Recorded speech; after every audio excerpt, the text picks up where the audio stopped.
Just get my microphone working here.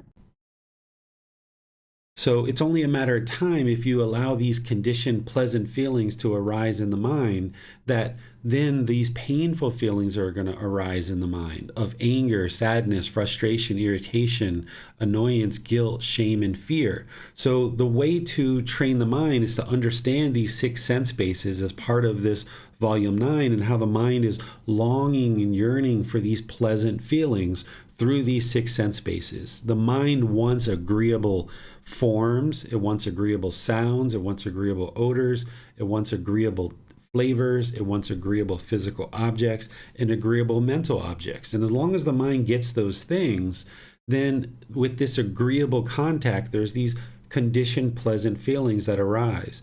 But they're impermanent because they're based on some impermanent condition. So when those conditions aren't met, then the mind goes to this painful feelings, these conditioned painful feelings now of anger, sadness, frustration, irritation, annoyance, guilt, shame, fear, and others.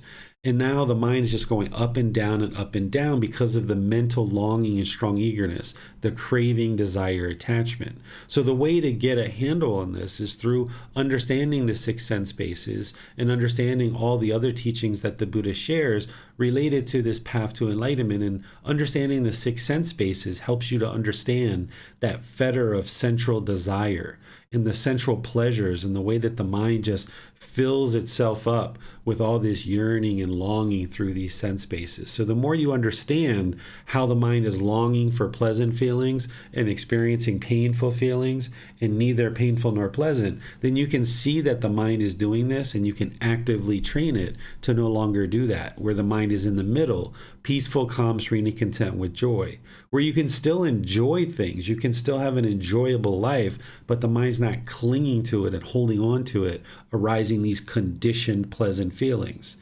Until the mind is willing to let go of these temporary conditioned pleasant feelings, it will never experience this permanent joy. So the mind has to get comfortable with letting go of these conditioned pleasant feelings, these temporary pleasant feelings, so that it can eliminate the pollution of craving, desire, attachment, so that it can now come into its own and experience this permanent joy. And it was very counterintuitive to what we're typically taught in life. We're taught to chase after material objects or relationships or other things. And this is what's going to bring us happiness. But that happiness is never permanent because it's based on some impermanent condition. So being in the middle means that we pursue things as a goal, objective, or an interest, but we don't have this mental longing and strong eagerness. And that's where you can eliminate the conditioned pleasant feelings, conditioned painful feelings, and feelings that are neither painful nor pleasant, so the mind can come into its own and experience this brightness or this radiance, this higher consciousness, where your decisions aren't motivated by your own selfish desires, your central desires. So when we eliminate this from the mind, now we experience this peaceful, calm, serene, and content with joy, because nothing can shake up the mind. So you're learning that as part of this book of Volume 9. And I'd like to welcome all of you who've decided to join for today's class, whether you're on Facebook, YouTube, the podcast, and Zoom, or any other places that we distribute content. And even if you're listening to this on the replay, which I know a lot of people do, I'd like to welcome you guys to today's class. The way that we start is with a brief meditation just to prepare the mind and allow us to then be able to retain the teachings of the Buddha for a longer and longer period of time. So I'll just do a little bit of guidance just to kind of do like a little top-up meditation for just like maybe 10 minutes or so. And then we'll go into reading these chapters 21 through 30. If you're in Zoom, you can volunteer to do that with our moderators. And as each student reads a chapter, I will then teach, and then I'll open up to any questions that you have. And if you haven't read these chapters, it's okay, because we're going to read them in class. But in future classes, you might decide to download these books so that then you can read ahead of time. And you just go to buddhadailywisdom.com and you'll see the button for downloading the free books. So go ahead and get your body in a comfortable position, not luxurious, not painful, but comfortable. Just close the eyes and start breathing in through the nose and out through the nose. This is just going to establish the breath. Just getting the breath nice and established, as the breath is the present moment. Breathing in and out. You're welcome to join the chanting, and then I'll be back with a little bit more guidance. Arahang Samma Sambuddho Bhagava Bhutang Bhagavanang Abhivateyami Savakato Bhagavata Tammo Dhammang Namasami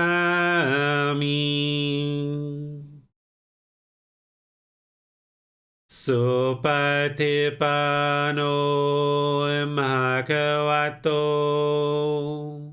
Sāvaka Saṅgho Saṅghang Namami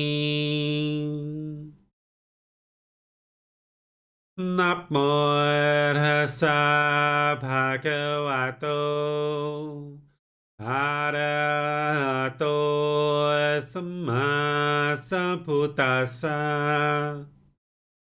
Namo Tassa Bhagavato Arahato Samma Sambuddhassa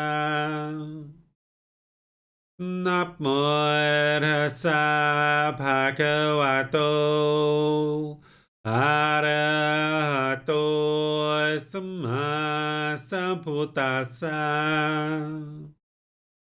Iti piso Bhagava Arahang Samma Sambuddho Vicacaranang Sammuno Sakatoro Kawito Anutero Purisa Dhamma Sati Satatawa Manusana Bhutto Bhagavati.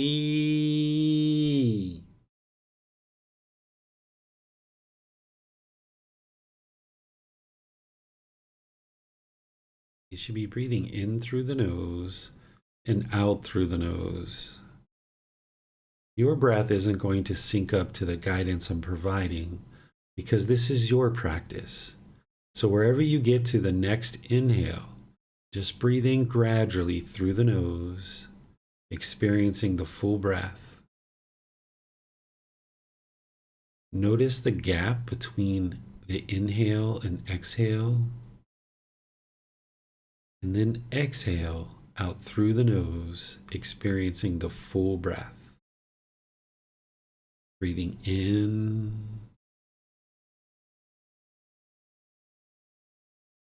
and out. Fixate the mind on the sound of the breath, or the sensation coming into the nose of the air. The sound of the breath or the sensation of air, that's the present moment. Fixate the mind on the present moment, the breath. Breathing in and out. Whenever you observe that the mind is off the breath, cut that off, let it go, and come back to the breath, the present moment. I'm going to let you do this work now of just focusing on the breath. Breathing in and out.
อะระหังสัมมาสัมพุทโธมะคะวะ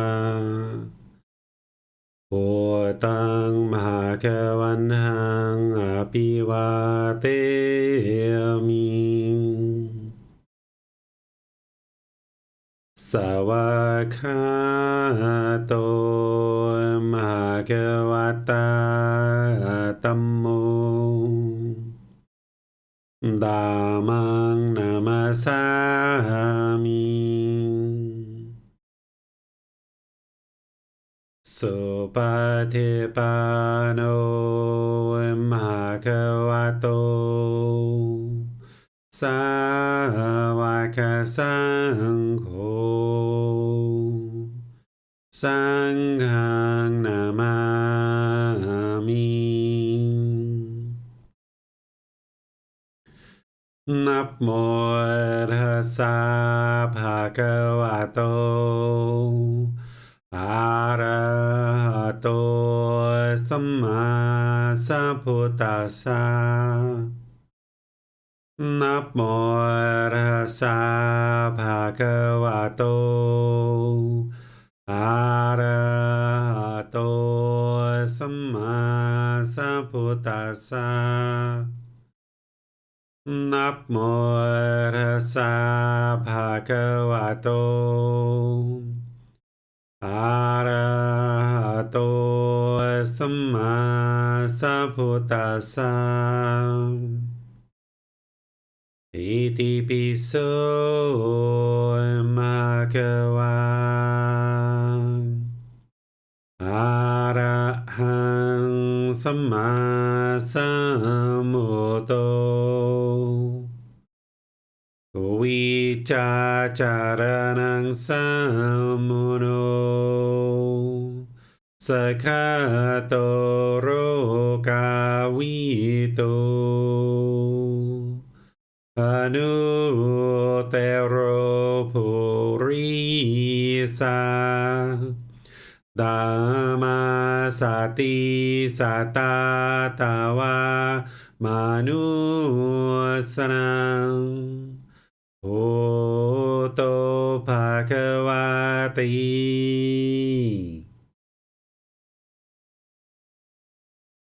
All right, if you guys would like to slowly make your way out of meditation, I'd like to welcome anyone who's joined us since we started meditating.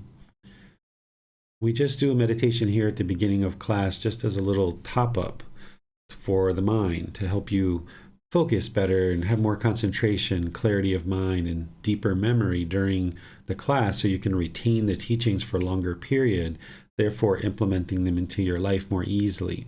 But anybody who's studying in this program, perhaps you might have it well established in your life where you're doing 2 or 3 meditations a day for 30 minutes or more, because that would be what you need to truly get to enlightenment.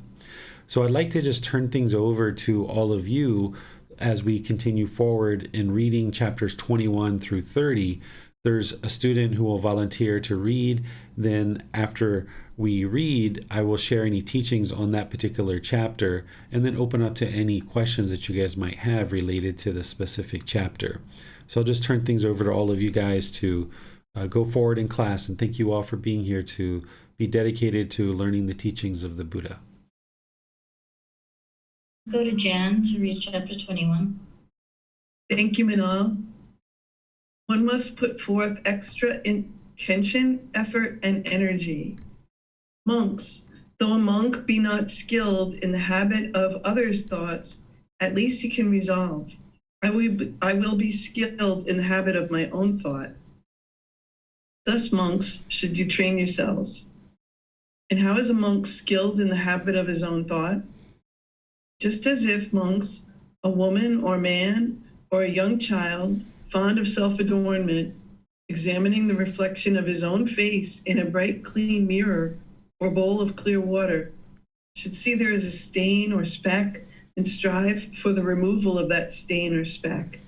And when he no longer sees it, there is pleased and satisfied because of that, thinking, again it is to me that I am clean. So a monk's pondering is most fruitful in good conditions. Thus, Do I or do I not generally live with sensual desire, craving? Do I or do I not generally live with ill will in the mind? Do I or do I not generally live possessed by complacency? Do I or do I not generally live restlessness and worry in mind? Do I generally live in doubt, or have I crossed beyond it? Do I generally live with anger or not? Do I generally live with soiled thoughts or clean thoughts? Do I generally live with body aroused or not? Do I generally live sluggish or full of energy? Do I generally live uncontrolled or well controlled? Monks, if on examination a monk finds thus, I generally live with sensual desire, craving, ill will in mind, possessed by complacency, restlessness, and worry in mind, doubtful, angry, with soiled thoughts, with body aroused, sluggish, and uncontrolled, then that monk must put forth extra intention, inclination, aim, effort, energy, mindfulness, and concentration for the abandoning of these evil, unwholesome states. Just as monks, when one's turban or head is ablaze, for the extinguishing thereof, one must put forth extra intention, inclination, aim, effort, energy, determined mindfulness, and concentration. Even so, for the abandoning of those evil and wholesome states, one must do the same. But if on examination a monk finds thus, I do not generally live with sensual desire, craving, ill will in mind, possessed by complacency, restlessness and worry in mind, doubtful, angry, with soiled thoughts, with body aroused, sluggish, and uncontrolled, then that monk should make an effort to establish just those wholesome states and further to destroy the fetters, taints, or pollution. All right. Thank you, Jan. So I'm going to walk you guys through this kind of generally and how the Buddha is talking and what he's talking about here. This first part, what he's really talking about, he's talking about reflection. And when I talk about learning, reflection, and practice, what he's talking about here is reflecting and kind of looking inward to uncover, what it is that's going on in the mind. And do you have these aspects of the mind? And he talks about the 5 hindrances here. That's what these first 5 are here. Or these are the 5 hindrances that hinder you from experiencing enlightenment: sensual desire, ill will, complacency, restlessness, and worry and doubt. And there's ways to eliminate these. There's direct antidotes to them. But if you weren't reflecting and looking inward to determine whether these were actually there or not at any given time, using mindfulness or awareness of mind and doing that inner reflection, then you wouldn't know to actually implement the solution. So part of this is learning what the 5 hindrances are, understanding what their remedies are, and then reflecting on and looking to see if you see any of these aspects of the mind there. And then when you do, then you practice the direct solutions or antidotes to those. And that's how you actually eliminate them so that you can continue to make progress on the path.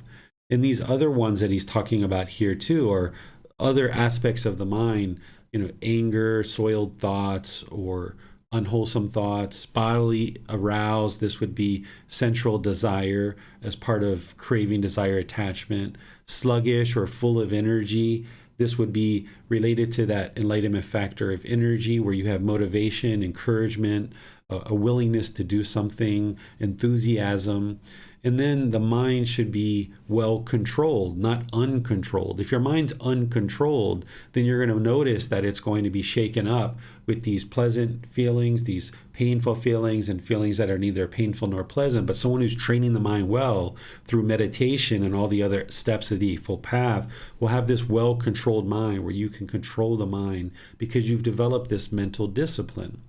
So the Buddha is explaining here to do that, and he's relating it to a person who has their head ablaze like a turban. This must have also been common during his lifetime, that people wore turbans in the area that he was living in.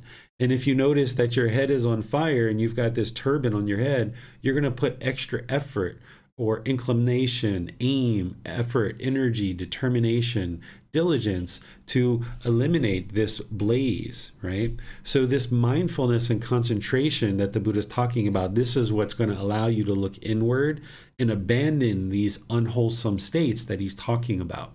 These unwholesome states are the ones that he details up here, all 10 of those.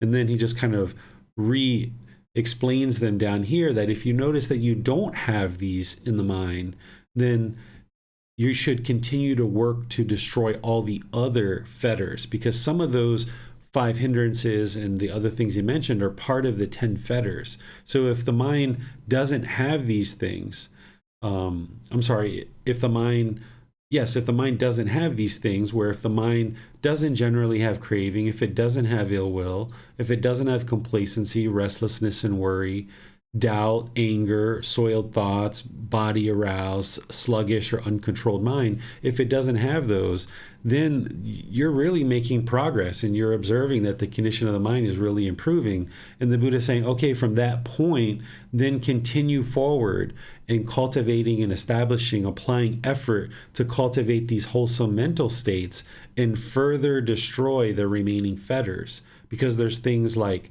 desire for form, desire for formless, conceit, there's ignorance, there's other things like this that are part of the 10 fetters that aren't mentioned here in this particular teaching. But he says, okay, if these things don't exist in the mind, then continue forward. Keep applying diligence and dedication to eliminate the rest of the fetters. And this requires you to just be aware of what's going on in the mind and taking that time occasionally throughout your week where you're looking inward and observing and reflecting on what's going on in the mind and what's been happening in your relationships. That inward looking eye is really important as you progress towards enlightenment, and doing that objectively, not just having conceit and arrogance and thinking everything you're doing is so wonderful, but also not diminishing yourself and making yourself feel degraded or diminished either. It's finding that middle way where you can objectively look at the mind. You can observe, like, okay, here's some areas for improvement, some things that I would like to improve based on what the Buddha is pointing out to us that we need to improve in the mind. Now let me work on that. And of course, I'm not going to be able to snap my fingers and instantly put that stuff into practice, but I'm going to gradually work towards improving those things. And then when you're doing this inner reflection and you see certain things objectively that you feel like you're doing well, then continue to do those things, support those, encourage them, allow them to continue to permeate in the mind. And this is what that inward looking eye is going to help you develop. By having mindfulness and concentration, you can look inward, identify things that are unwholesome, identify things that are wholesome, eliminate the unwholesome, and continue to arise the wholesome. And this is where the mind will continue to progress forward to enlightenment. What questions do you guys have on this chapter? We have a question from Amina on Zoom. She asks, a question please, when at times the mind is complacent and in need of energy and aim, where should the mind first look to ignite that flame to arrive at the middle way? The Buddha teaches to eliminate complacency is to investigate the teachings, because when the mind's complacent, it wants to just be complacent. It has this dullness, this lethargic condition. So the way that you ignite the mind and get out of that complacency is you got to pull up your pants, put on your boots, and dig into the books, the videos, coming to classes and things like this. And now when you're investigating the teachings, it can spring up this energy in the mind, and then that springs up the joy. Those are the second, third, and fourth factors of enlightenment. And the first factor of enlightenment is mindfulness. These are tools to fine-tune the mind. These aren't to determine if you are enlightened. They're tools to fine-tune the mind. So that first factor of enlightenment is mindfulness or awareness of mind. That's what's helping you to observe whether there is complacency. And then when there is, and the mind's more sluggish, that's where you investigate the teachings. This springs up energy, this brings up joy. And then you can only do that for so many hours in a day or so many hours in a particular week. So if you observe that you're relaxing and you're resting, like on a sofa or at a chair, and that's important for you at that particular time, then you do that. But then you're not interested in allowing that to become days upon days upon days where you're just sitting around the house doing nothing. Instead, you need to have that enthusiasm to take care of this physical body, to nourish the body with good wholesome food, to spend time with your family, to spend time to get to know your neighbors and the people around you. So this is that enthusiasm, that interest and willingness to do something. So it's the investigating the teachings that helps to spring that up in the mind. But then you also need to practice this enthusiasm and willingness to do something in other parts of your life too. Because as the mind becomes more and more enlightened, there's kind of a tendency to unplug from the world a bit, because you see all this discontentedness and suffering in the world, and you're working on going internal and working on your own enlightenment. And there's kind of this tendency to go into seclusion and kind of pull back from the world. And you can do that for certain periods of time during your day or during your week or what have you.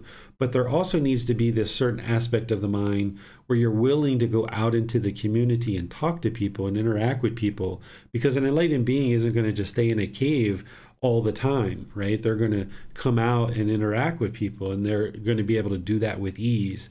So to find this middle where you find times that you need to be resting and taking care of certain things for your own personal needs or your family's needs, you do that. But then also you find time to interact with others occasionally too, as you need to do that. And that's where you can find that middle with enthusiasm and this willingness to do something, where the mind doesn't stay in this sluggish, lethargic condition. Okay, looks like Jan has her hand raised for a question. We'll go to her. Thank you, Manal. Thank you, Teacher David. I've been working quite a bit to try to eliminate a habit of the mind just going back to the past and kind of dwelling on something that happened in the past.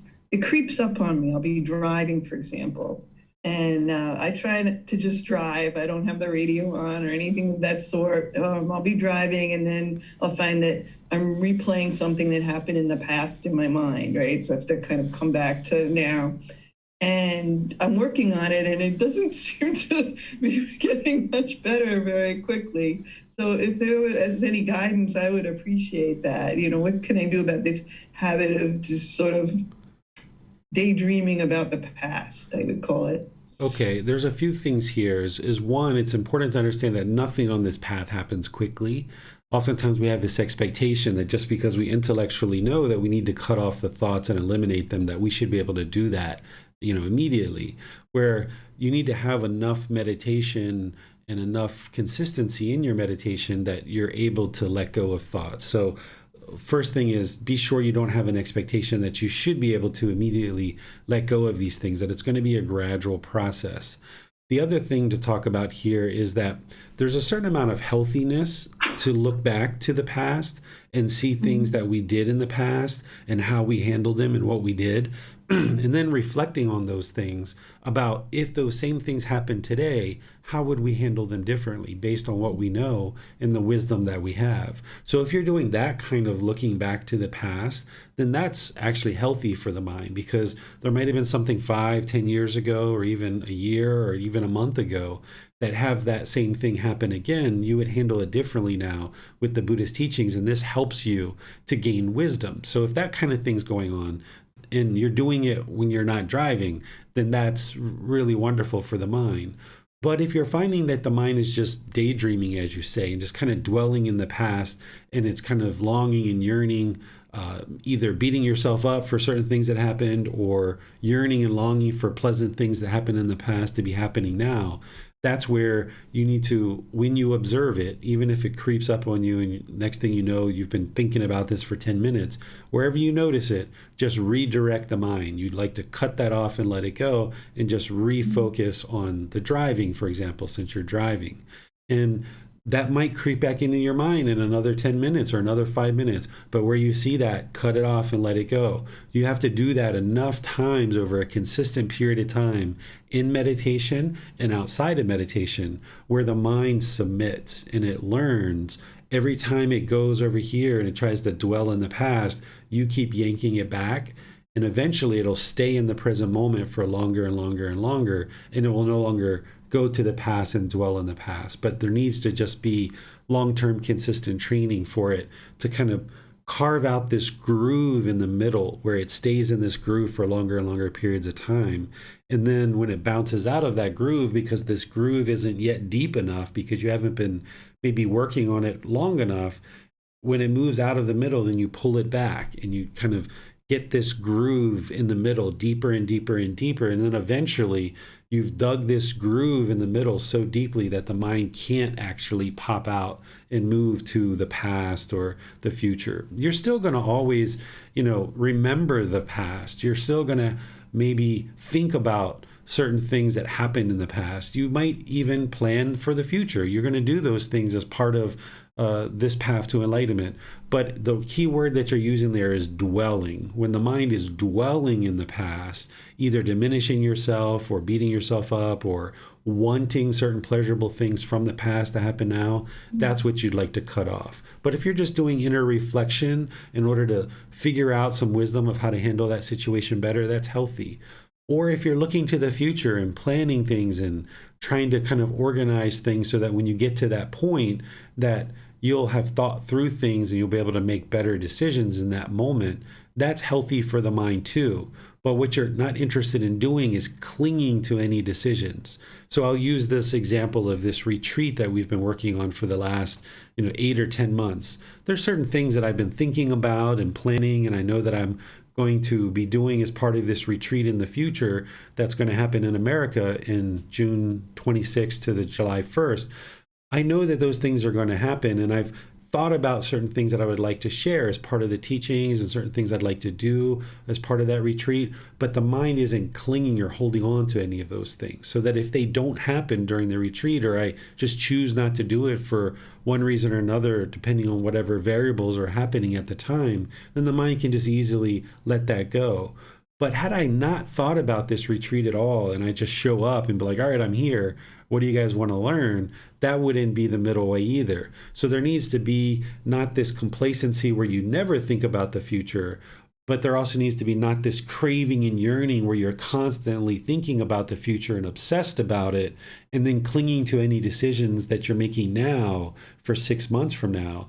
But the middle way is, I can think about the future, I can generally plan for the future, and I'll have certain ideas, but I'm not tied to any one particular thing. And the same thing goes for the past, is that you can look to the past and you can make decisions about, if that certain thing happened now, how would I handle it differently? And then where you see that the mind is doing any kind of longing or yearning, or it's getting obsessed about these things, that's where you just cut it off and let it go and dig in this middle groove deeper and deeper, so that the mind doesn't pop out and it has a tendency to stay in the middle for longer and longer periods of time. Mm-hmm. Thank you, sir. You're welcome. Teacher David, I had a question regarding the usage of the word evil in this translation, in reference to having deeper concentration and a practitioner needing to gradually work towards improving the unwholesome conditions of the mind. Had I read the statement omitting the word evil, I clearly can see that it is related to the unwholesome states, but with the inclusion of the word evil, can you elaborate if there was a direct translation that they used? And if so, then wouldn't that just be a condition that has arisen and it's therefore unwholesome? How is it identified as evil? So, the way that a Buddha will sometimes speak is they'll speak in these exaggerated terms in order to help people grasp what it is that they're sharing, because in the unenlightened state, we don't necessarily see something like sensual desire as evil, right? We're just like, oh, okay, well, I would like to please this or please that. I have this sensual pleasure, and we just kind of chase after these things, thinking that that's just kind of normal life. But the Buddha is drawing this contrast to help you see that this is evil, it's unwholesome. Evil meaning it's dangerous for the mind, it's detrimental to the mind. It will erode any qualities of enlightenment. So while we've grown up pleasing the senses, and while we've had many countless past lives where we're constantly pleasing the senses and having this sensual desire, the Buddha is drawing this contrast and showing you this danger, this difficulty, and this struggle by using the word evil and calling it an evil, unwholesome state. Same thing with ill will and complacency, because complacency is hindering us from being able to experience that enlightened mental state. And if you understood what enlightenment is fully, then you'll understand that anything the mind is experiencing in terms of pollution, it's hindering you from experiencing that. And that enlightened mental state is, as the Buddha says, beyond pleasure and pain. And anything that's hindering you from that, a Buddha might view it as evil because it's holding you back from being able to experience that peaceful, calm, serene, and content mind with joy that is beyond pleasure and pain. But while we're stuck in the unenlightened state, constantly trying to please the senses through these impermanent conditions, we don't get to that beyond pleasure and pain because we're stuck in these evil, unwholesome states that the Buddha's describing. And he often will talk in exaggerated terms in order to draw this contrast and make it much clearer for people to be able to see it. Okay, understood. Thank you. You're welcome. We can go on to the next chapter, and we'll go to Miranda for that reading. By the way, as we're wrapping up that chapter, I would just like to point out in this particular chapter we just read, I created this chart to show you these unwholesome or these evil, unwholesome qualities of mind that the Buddha is talking about. And then I made this other column which shows you the exact antidote or how to remedy those. So as you observe these certain unwholesome qualities, then you can arise the wholesome quality to fix that. So be sure you look at that in the actual book because that's going to help you. So we'll go on from here. Excitement to be abandoned in all acts. Monks, if, while he walks, such sensual or harmful or cruel thoughts arise, and he does not welcome them, but rejects, expels, makes an end of them, drives them out of renewed existence. A monk who, while walking, becomes one who is called dedicated, diligent, always and forever strong in energy and determined. If, while he stands, such sensual or harmful or cruel thoughts arise, and he does not welcome them, but rejects, expels, makes an end of them, drives them out of renewed existence, a monk who, while standing, becomes one, is called dedicated, diligent, always and forever strong in energy and determined. If, while he sits, such sensual or harmful or cruel thoughts arise, and he does not welcome them, but rejects, expels, makes an end of them, drives them out of renewed existence, a monk who, while sitting, becomes one, is called dedicated, diligent, always and forever strong in energy and determined. If, while he lies awake, such sensual or harmful or cruel thoughts arise, and he does not welcome them, but rejects, expels, makes an end of them, drives them out of renewed existence, a monk who, while lying awake, becomes one, is called dedicated, diligent, always and forever strong in energy and determined. Okay, so thank you, Miranda. Here, the Buddha's essentially describing mindfulness and having awareness, even though he doesn't use that word in this particular excerpt. What he's really getting to is that while you're walking, while you're standing, while you're sitting, while you're lying, no matter what you're doing, all waking hours, there needs to be this mindfulness or this awareness of mind, that as there's this central desire, as there's any harmful or cruel thoughts that arise in the mind, that you need to reject them, expel them, make an end to them, drive them out so that they don't arise in the future. So with that mindfulness or awareness of mind at all times during your day, you can be aware whether you're, in our case, maybe we're driving, which they didn't have that during the lifetime of the Buddha necessarily. while you're in a business meeting, while you're having a conversation with your partner and your children, while you're sitting by yourself, while you're doing any of these things in daily life, you need to be constantly aware of the mind, that the work that we're doing to get to enlightenment isn't just in meditation. The meditation is training you to help you have that awareness of mind and that concentration and be able to easily let go of things. But you also need to do this work outside of meditation too, where you're just constantly aware of the mind and what's going on in the mind. And by making an effort to eliminate these unwholesome qualities of the mind, then the Buddha is saying, okay, you're dedicated, you're diligent, you're determined. Because if you didn't do that, then that's also complacency, where the mind lacks this willingness to do something. That a harmful thought comes into the mind and you just kind of let it permeate. And this is going to just continue to permeate in the mind.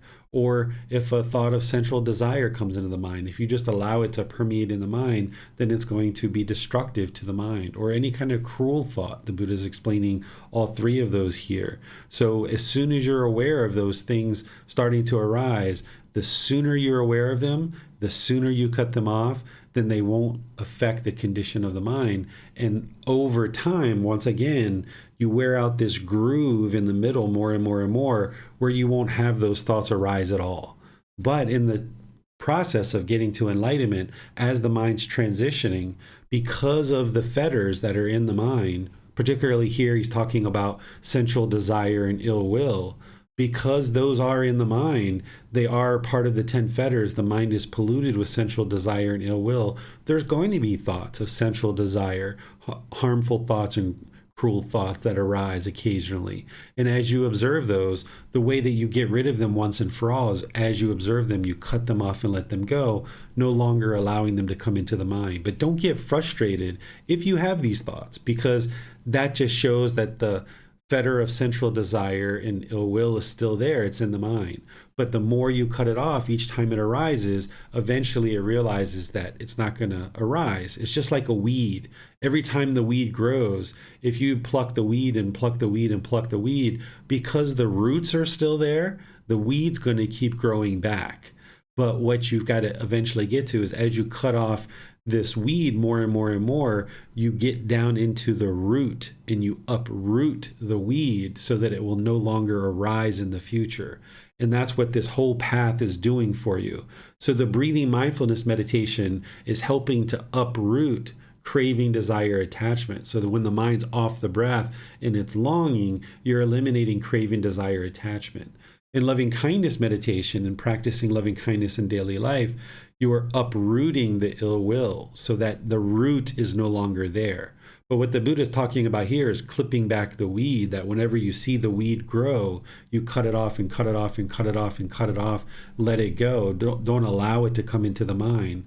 All the while, you're working on breathing mindfulness meditation and loving kindness meditation to uproot the fetter of sensual desire and the fetter of ill will. And that's what's ultimately going to purify the mind when you eliminate all 10 fetters, and specifically those two relate to craving and anger, so that you can uproot those unwholesome roots and now bring in the wholesome roots of generosity and loving kindness. And we practice this in daily life through our intention, speech, and actions. But it's the meditations that really get that underway.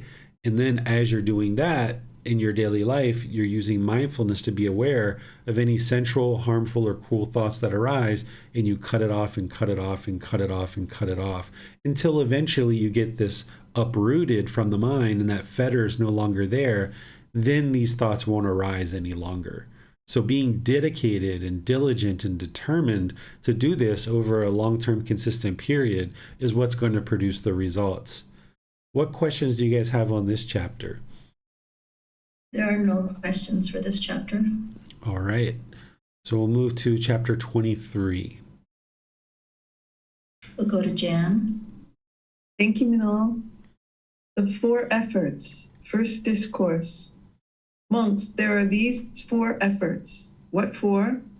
The effort to restrain, that to abandon, that to make arise, and the effort to preserve. And of what sort, monks, is the effort to restrain? Here, a monk generates intention for the non-arising of evil unwholesome states that have not yet arisen.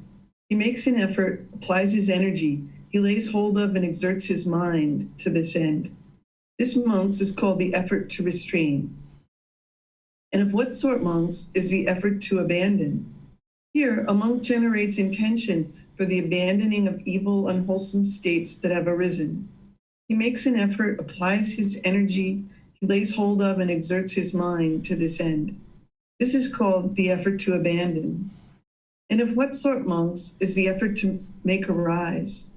Here, he generates intention for the arising of wholesome states not yet arisen. He makes an effort, applies his energy, he lays hold of, and exerts his mind to this end. This is called the effort to make arise. And of what sort, monks, is the effort to preserve? Here, a monk generates intention for the establishing, for the non-confusion, for the more existence, for the increase, cultivation, and fulfillment of wholesome states that have arisen. He makes an effort, applies his energy, he lays hold of and exerts his mind to this end. This is called the effort to preserve. So these, monks, are the four efforts. All right. Thank you, Jan. So here the Buddha is talking about right effort from the Eightfold Path, but he's discussing it in a slightly different way than what he talks about it in the Eightfold Path. In the Eightfold Path, he describes it in this way, which is kind of a summary that I use, which is that first part of right effort is to prevent any unwholesome mental states that have arisen, prevent any unwholesome mental states that have not arisen from arising in the mind. That's the restraint that he's talking about there, is restraining the mind, not allowing these unwholesome mental states to arise. And then the second one is to abandon any unwholesome mental states that have already arisen in the mind. That's that abandoning that he's talking about in this particular discourse. And then there's the third aspect of right effort, which is produce unarisen wholesome mental states to arise in the mind. This is the part where he says make arise. And then maintain wholesome mental states that have arisen, not allowing them to fade away and work to increase their growth in the mind. This is where he talks about preserving. So here he's just describing the four efforts, the right efforts, in a different way, because related back to the previous chapter, where you understand that you need to be diligent and dedicated to watch over the mind with mindfulness at all times during your day.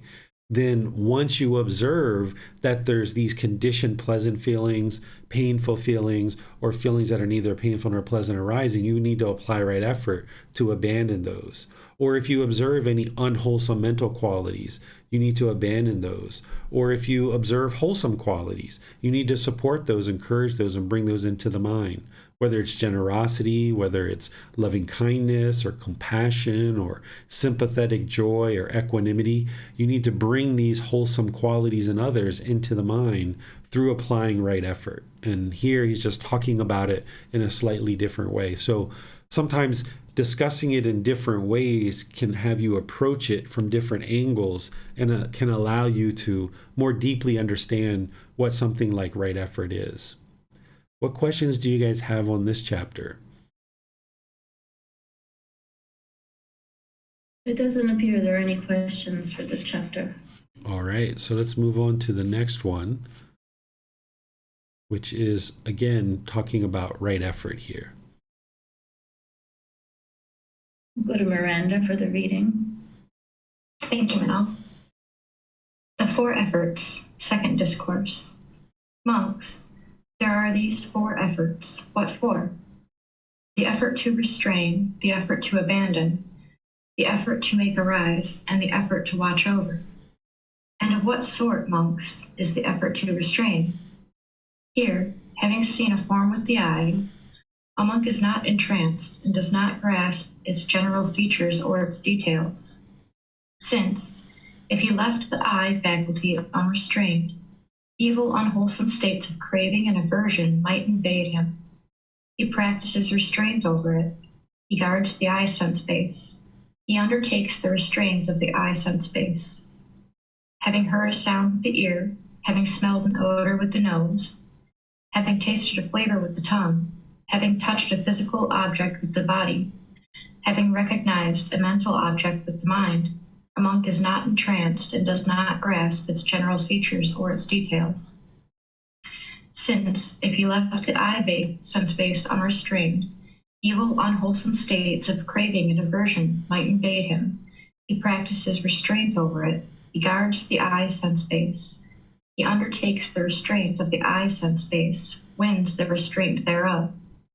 Similar discourses are spoken in the case of the ear sense base, the nose sense base, the tongue sense base, the body sense base, the mind sense base. This, monks, is called the effort to restrain. And of what sort, monks, is the effort to abandon? Here, a monk does not welcome sensual thought that has arisen. So also with regard to harmful and cruel thought that arisen. He does not welcome evil, unwholesome states that arise from time to time, but abandons it, expels it, makes an end of it. He drives them out of renewed existence. This, monks, is called the effort to abandon. And of what sort, monks, is the effort to make arise?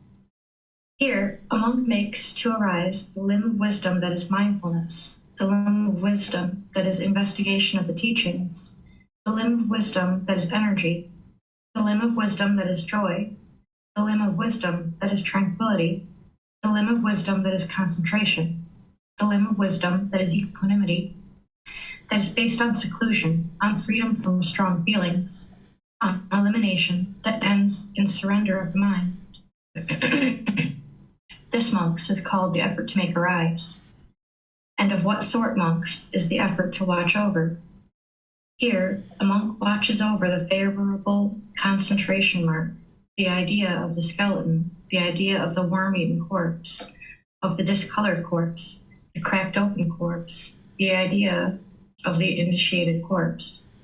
This is called the effort to watch over. These, then, monks, are the 4 efforts. All right. Thank you, Miranda.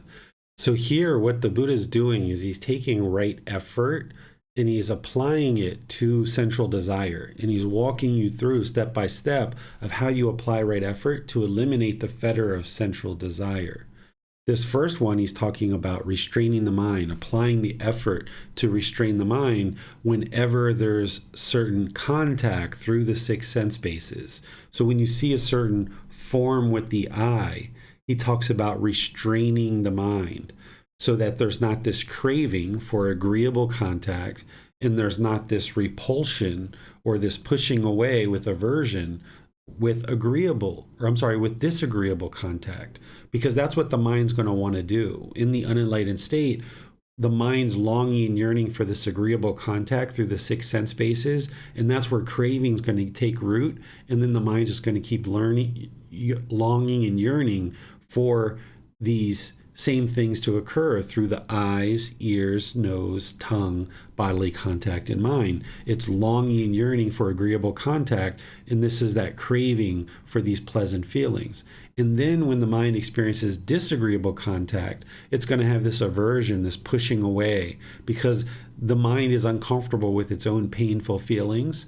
Because when it longs and yearns and it gets the objects of its affection, it gets these pleasant feelings. But then when it doesn't get the objects of its affection, then that's when these painful feelings come into the mind, like anger, sadness, and others. And now the unenlightened mind is going to have a tendency to push this away.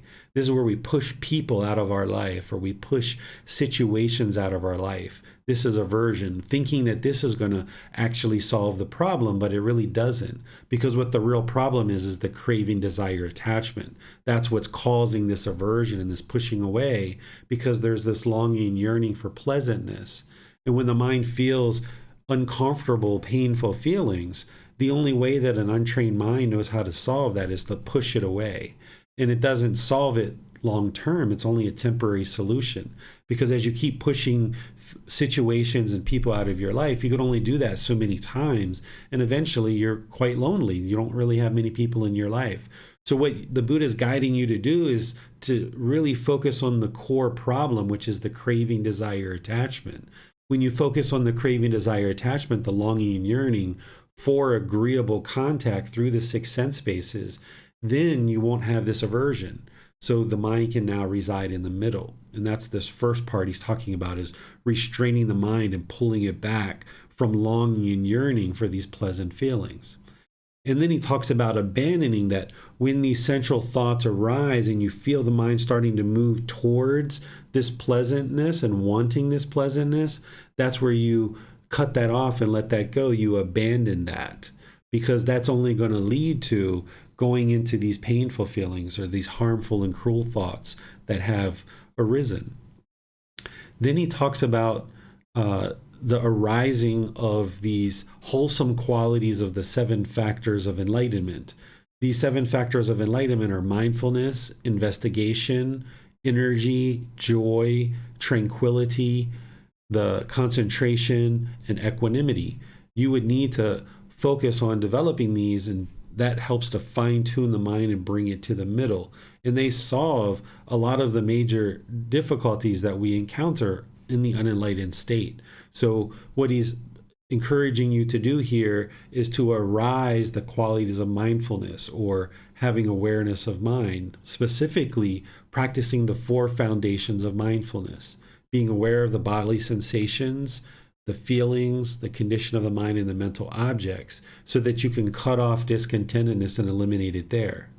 And then arising the interest to investigate the teachings, arising the energy, arising the joy, the tranquility or calmness of mind, the concentration, being able to have a single focus, singleness of mind, and this equanimity, this evenness of temper, this calmness, this collectiveness, even in difficult situations. So by practicing the 7 factors of enlightenment, and those are described in chapter 3 of volume 1, and I may have even put them in here as well. Yes, I put them in this chapter as well, that describes the 7 factors of enlightenment in detail, because you're going to need to arise those. The Buddha talks about using investigation, energy, and joy when the mind is sluggish, and that brings it to the middle. And then when the mind is excited, to practice tranquility, concentration, and equanimity, that's what brings it to the middle. And he talks about always practicing mindfulness. But an enlightened being is going to be practicing all 7 factors at all times. So as your mind's making its way to enlightenment, and you observe this sluggish condition, that's where you practice investigation, energy, and joy to bring it to the middle. And then the mind starts carving out this groove more and more. And then if you observe any excitedness, this conditioned excitement in the mind, that's where you bring in the tranquility, concentration, equanimity. And now more and more the mind resides in that all the time. So an enlightened being is going to be practicing all 7 factors at one time. And then he talks about here how the mind surrenders. That's what I was talking about earlier, how the mind submits.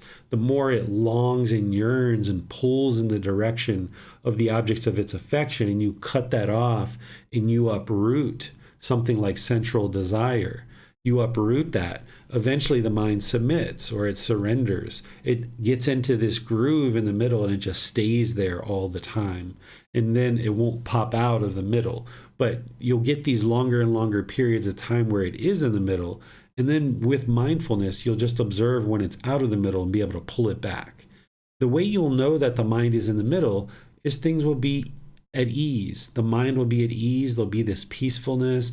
The mind will feel content. It's almost like the mind takes this big breath of fresh air, and you just observe like, this feels right. The mind's in the middle. Because when there's this longing and yearning, the mind's like, go, go, go, go, go, go, go. It's pulling in the directions of the objects of its affection. But when the mind's complacent or sluggish, then the mind feels dull and lethargic, and that doesn't feel right either. It's only when the mind's perfectly tuned in the middle that it's like, there's the peacefulness, there's the joy. That feels nice. And you get used to observing what that feels like more and more with mindfulness, so that when the mind is out of that middle, you observe it quicker and quicker and can more easily pull it back. So where you observe the mind going to craving, yearning and longing, having this excitement, wanting these conditioned pleasant feelings, you observe that sooner and sooner, and you can pull it back. And then when you observe the mind going to this complacency or this sluggish condition, you observe that sooner and sooner, and you pull it back. eventually the mind surrenders and it stays in the middle all the time. And you'll experience these longer and longer periods, and then it'll pop out. But then eventually, like I mentioned, you'll get into this groove where it'll just stay there for 6 months, a year, 2 years, 3 years. And that's where you'll know that you haven't experienced any discontentedness and the mind's enlightened at that point, because it's now completely under your control. The mind surrendered, it's submitted to you, and now you have complete discipline of this mind. And then this last one here, the watch over.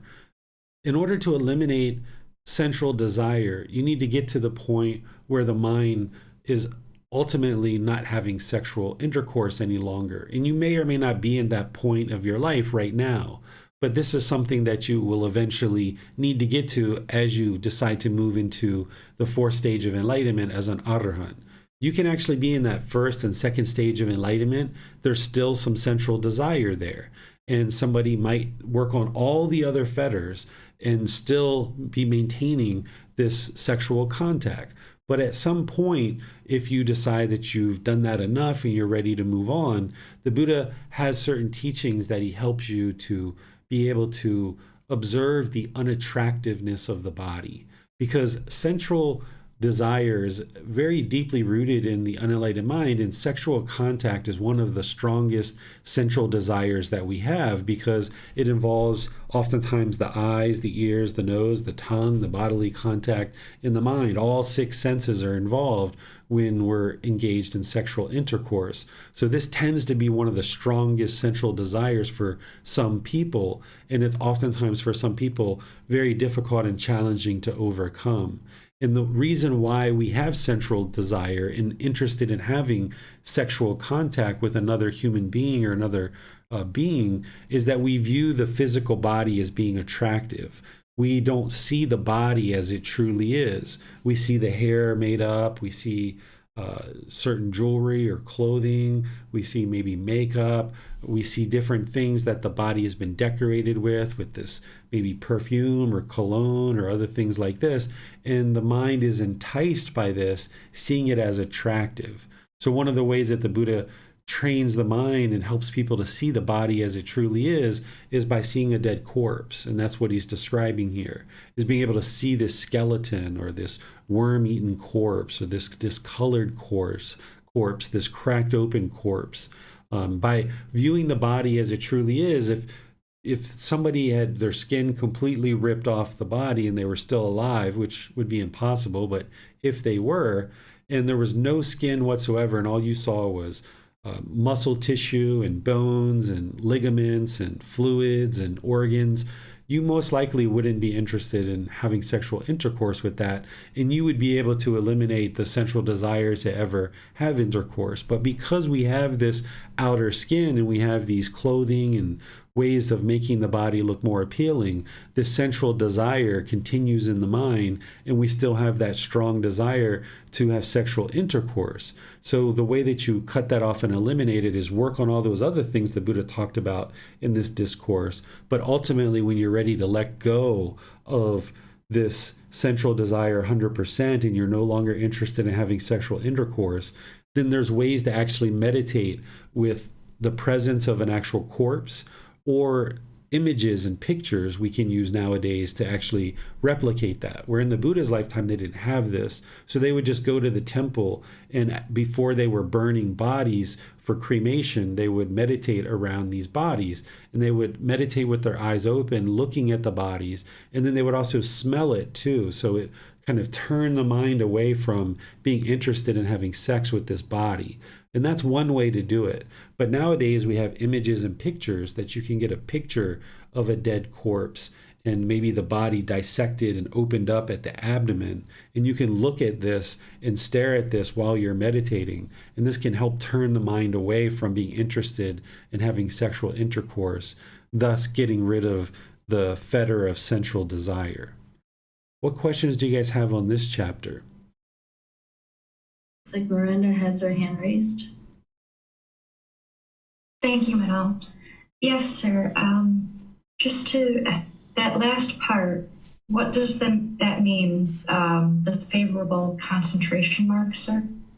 The favorable. Oh, so this is where you focus your concentration on the idea of the skeleton, is that seeing this human being not as this meat and hair and clothing, but just see it as a skeleton. And then the same thing, focusing your concentration on a worm-eaten corpse. So rather than focusing necessarily on the breath during your meditation, you focus through the eyes on these different things that he's talking about. And you can get, like I mentioned, pictures if you're not, if you don't have a corpse available to you. Even though there's some places that you can do that, you can go into anatomy labs and things like this. This is things that I did at different times where I went and actually observed a dead human being with the skin taken off, and all you see is the flesh and bones and sinew, the eye sockets and the eyes and everything.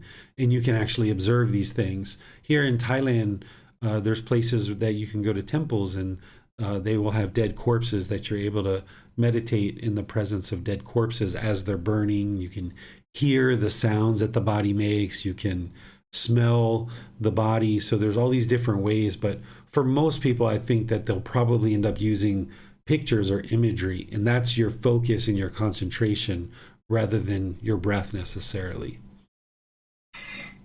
And then with doing this type of meditation, can that cause aversion to the human body? Is that something that should be guarded against, sir? Yeah, so you're going to watch over the mind that there's not this aversion to it, but you just understand that, yeah, the body has this pus and blood and urine and feces and, you know, all of this mucus and all these different things that are coming out of the body. We don't think about that when we're interested in sexual contact and we're engaging in sexual contact. But what the Buddha is helping you to do is to think about those things as part of his meditations. And he does this 32-part body meditation where you go through all the different parts of the body and you meditate on each individual part.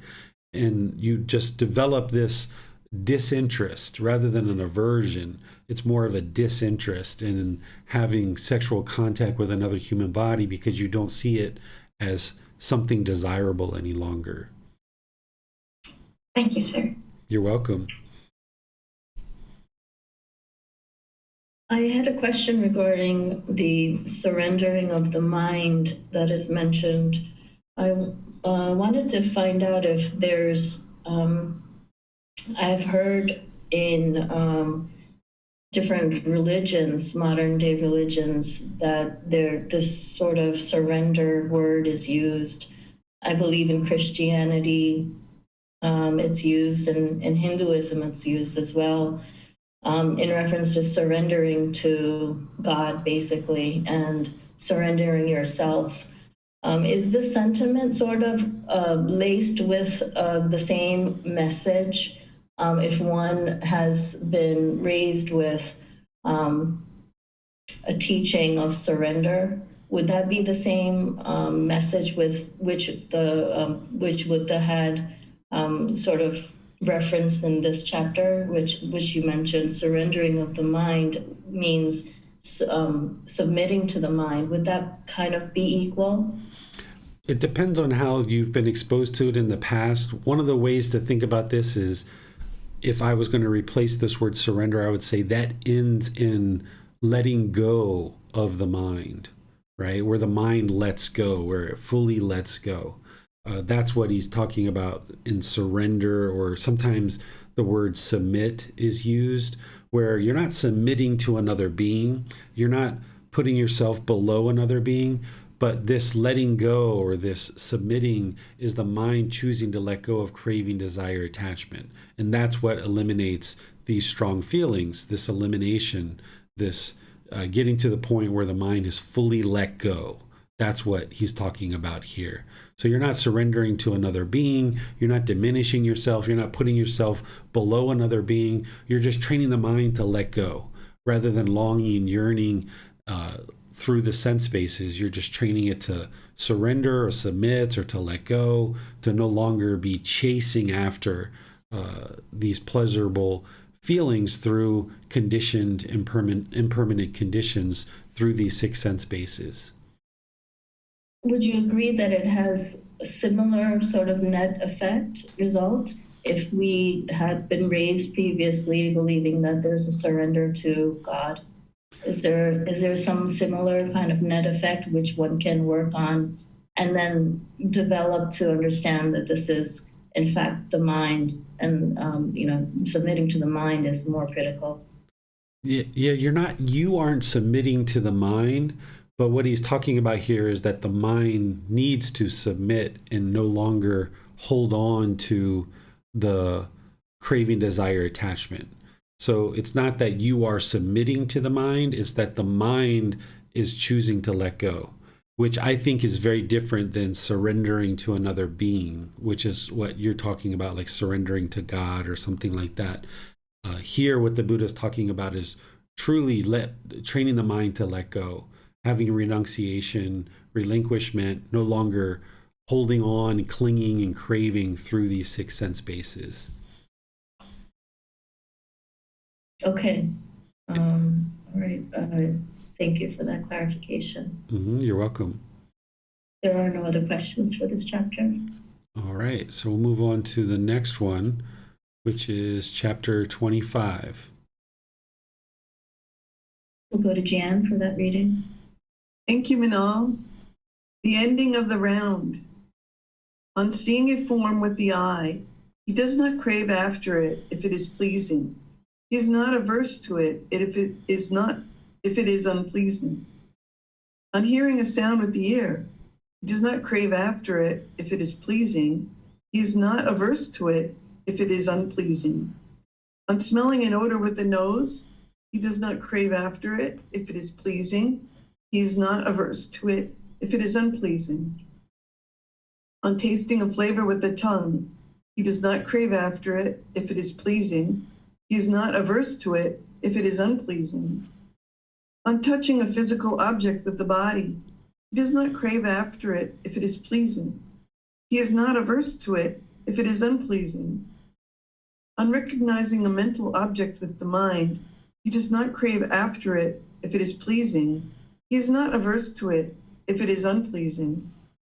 He resides with mindfulness of the body established, with an immeasurable mind, and he understands as it actually is the liberation of the mind and liberation by wisdom, wherein those evil and wholesome states are eliminated without remainder.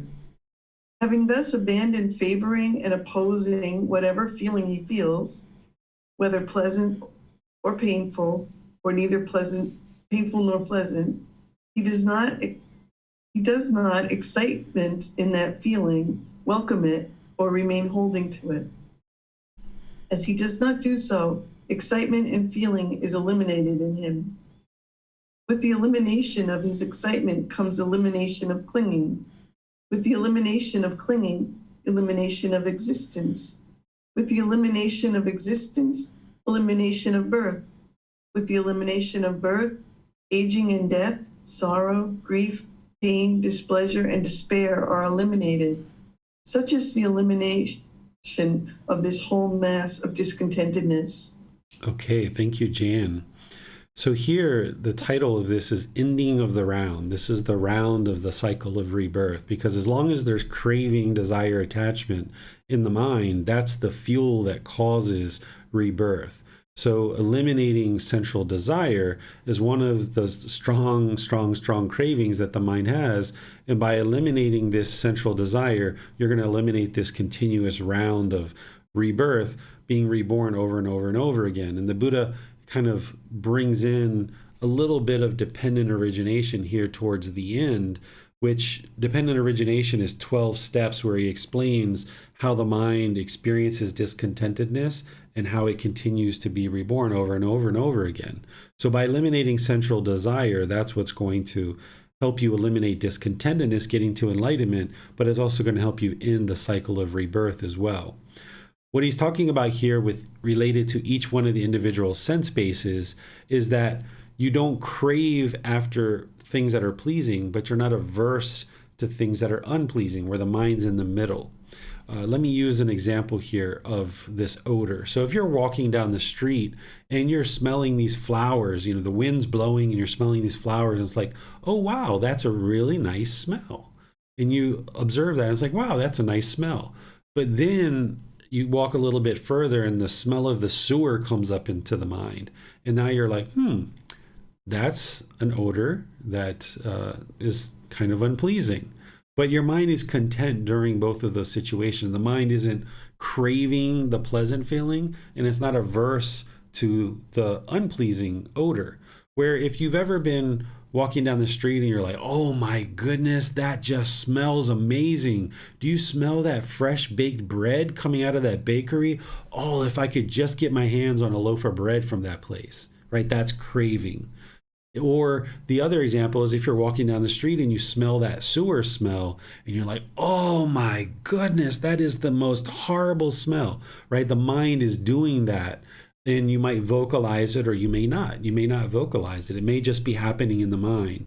So what the Buddha is explaining here is the middle way is you're not craving the pleasant and you're not averse to the unpleasant, that you just see these things as impermanent conditions and you're not interested in either side of that. And that's where he gets down here, where he talks about mindfulness established of the body.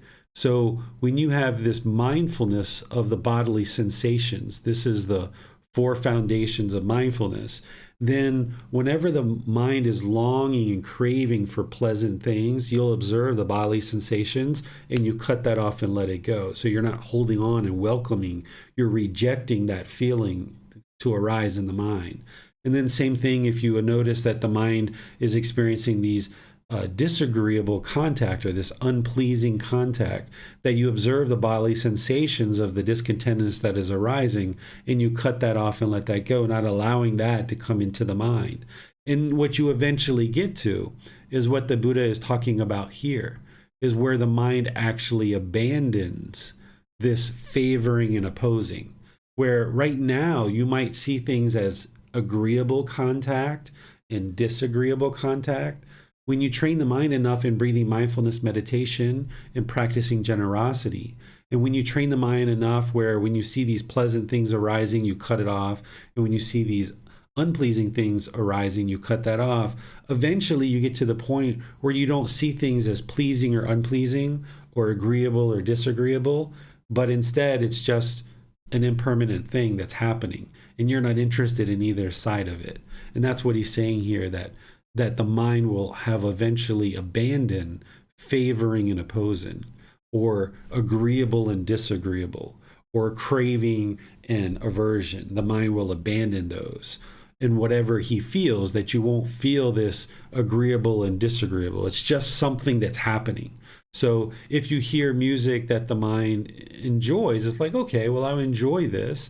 And yeah, it's a nice music, but I'm not longing or yearning for it to continue. But then when you hear some other music that maybe isn't something that you would normally listen to, that you just see it as something that you wouldn't normally listen to, but you're not opposed to it. You don't have this aversion. You don't have this repulsion towards it. Because there, when there's this agreeable and disagreeable, or this pleasing or unpleasing, or this affection or this repulsion towards certain things, then the mind's still shaken up to a certain degree. Even if it's not overtly being shown through your speech and your actions, the mind internally is still displeased with the situation because it still has this agreeable and disagreeable in the mind. So you would like to even fade that away from the mind, where you don't see things as agreeable or disagreeable, but it's just what is. This person's playing music, it's just what is. Today, when I was teaching at the temple and we were doing meditation and I started meditating, we had the windows at the temple open and the breeze was blowing, and there happened to be some construction work right outside the temple. So there was somebody banging a hammer for, maybe 3 to 5 minutes while we were doing meditation. But rather than seeing this as disagreeable, like, oh, I don't want this hammer to be banging while we're doing meditation, instead just view it for what it is that there's this impermanent sound that has started, and it's going to end, and we can just remain peaceful, calm, serene, and content with joy regardless, because we don't see this as a disagreeable thing. It's just something that's happening. It's an impermanent condition. And then that's where the mind then becomes liberated, because it's no longer clinging. It's no longer looking for this excited condition. It's no longer looking for these pleasant feelings, and it's no longer clinging and wanting these temporary excitement, this temporary pleasant feelings. And when you eliminate that craving, desire, attachment, this clinging, you no longer have this opposing or favoring, you no longer have this agreeable or disagreeable. Then the mind can come into its own, and it can just be content. Where there's silence and you're meditating, you're completely fine with that. But when someone starts banging a hammer, you can be completely fine with that too, because you know it's an impermanent situation, and it's just a matter of time before that's over. There's no need to allow the mind to become discontent in that situation. And where you observe that the mind is becoming discontent in that situation, you restrain it, you pull it back, and you gain more control over it by cutting it off and letting it go. And as you do this more and more readily in all parts of your life, then that's where the mind is able to stay in that middle all the time, and all discontentedness will be eliminated, because there's no more conditions of craving, desire, attachment, where the mind wants this agreeable contact. So therefore, there's no longer any agreeable or disagreeable contact that the mind is longing or yearning for, or that it's opposed to or has aversion towards. And now the mind can just always remain content, because it no longer has this agreeable and disagreeable, or pleasing or unpleasing. It's just a situation that's occurring, and it's only a matter of time before that's over. So if it's something that the mind enjoys, no need to cling to it, because it's going to be over soon. And if I cling to it, it's just going to cause discontentedness. If it's something that the mind would prefer not to happen, there's no reason to be averse to it, because it's going to be over soon anyway. So just let it go and allow it to take its course. And then when it's over, it's over. And now the mind can just remain peaceful, calm, serene, and content with joy through all of that. So that's what he's talking about here, is getting you to the point that you understand that you need to abandon this favoring and opposing, or this agreeable and disagreeable contact. That's what's going to ultimately help you to eliminate sensual desire. What questions do you guys have here? Amina has a question on Zoom. Is there a distinction that can be made between looking forward to eating a certain dish, like waffles on the weekend, versus craving sugary flavors on a constant basis? Yeah, I don't tend to think about looking forward to something. Occasionally, I've started saying to somebody, like, I think I wrote an email recently I said, I'm looking forward to seeing you at the retreat, or something like that. But in reality, if that person didn't show up to the retreat, I wouldn't be discontent. It was just like, okay, I'm interested to see you at the retreat, is kind of what I'm saying. So when we kind of look forward to something, this is almost an indication that the mind is craving or clinging, because it's looking forward to it. It really wants that to occur. But there's the ability for the mind to know that, I would like to have those waffles this weekend, and yeah, that's something that I'll do this weekend, and then just kind of know that that's going to happen. But then if you wake up in the morning and the machine that you use to make the waffles isn't working, then if you weren't looking forward to it, you were just had an interest or a goal that you were going to eat waffles, then when the machine isn't working, your mind's not shaken up by it. It's like, oh, okay, the machine's not working. No waffles today. Let's go on to something else and get something else, rather than just kind of dwell there and be discontent that you can't get a waffle. So you've got to observe the mind. If you're looking forward to something, is there really truly craving, desire, attachment there? And then if you don't get that something, now the mind's going to be discontent. Or if you get that something, is the mind taking these, pleasurable feelings in it? So one of the things that I enjoy eating here in Thailand is something called nam prik ong. This is like tomatoes and herbs and all these different things. I think of it, if you've ever in America eaten Manwich or Hamburger Helper, it's not using meat that I eat it with, although they make it with meat. I eat it in a vegan variety. And it's not a canned thing, it's using fresh herbs, but it has that kind of flavor to it, and you eat it over rice. I enjoy eating this. And there's this one particular restaurant that makes it really well.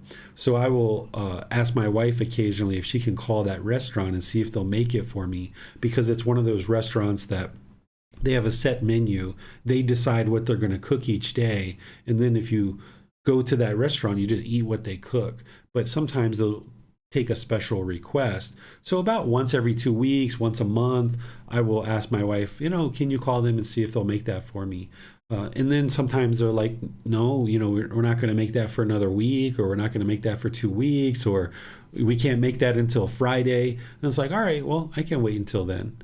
Whereas if the mind was looking forward to it and longing and yearning and wanting them to make it right away, then the mind's going to be discontent in that situation where they say, we can't make it for another week or two. They don't have the supplies.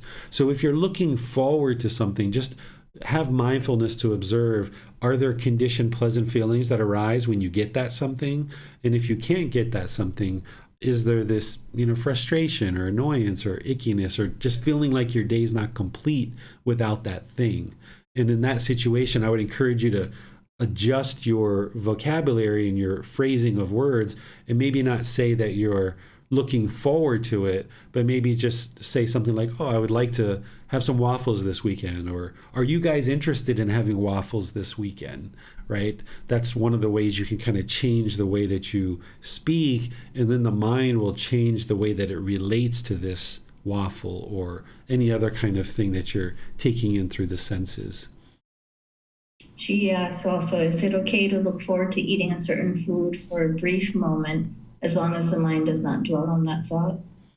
So I don't think about whether it's okay, right? It's more about what the mind's doing, because you can do whatever you like to do. The only thing you have to do in this world is die. That's the only thing. Everything else is optional. So you can practice however you choose to practice. But for me, like when I know that food, that nam prik ong is available, it's like, okay, great. I'll get a chance to eat that food. That's fine. But then when that food's not available, then there's other foods that I'll eat too. And there's certain foods that are tasting really great, but there's also certain foods that don't taste so great. It's just kind of like bland or just kind of marginal food that I'm going to still eat because I see this food as nourishing the body, not to please the tongue and please the mind. If you're looking forward to certain foods and you're doing that in order to please the tongue and please the mind, that's what central desire is. So this is where what I suggest for people to do with food is have other people order your food for you occasionally, particularly when you go out to restaurants, or if there's other people around, you just see them order something, you're like, all right, I'll take that. That don't allow the mind to make choices about foods for an extended period of time, because the mind's going to try to convince itself that it doesn't have certain cravings.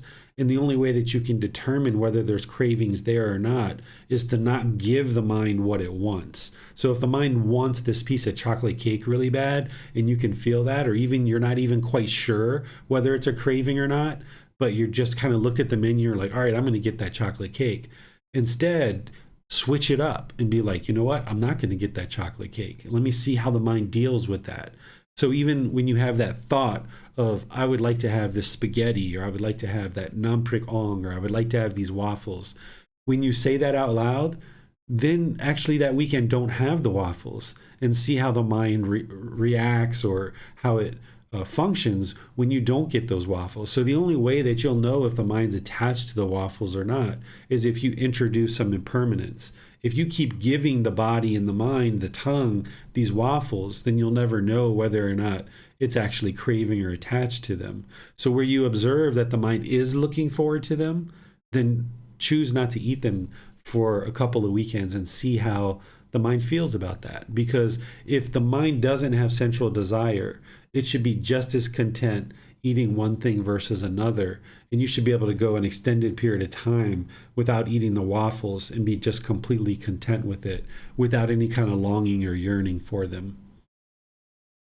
And she has a follow-up. So think of it as an interest only.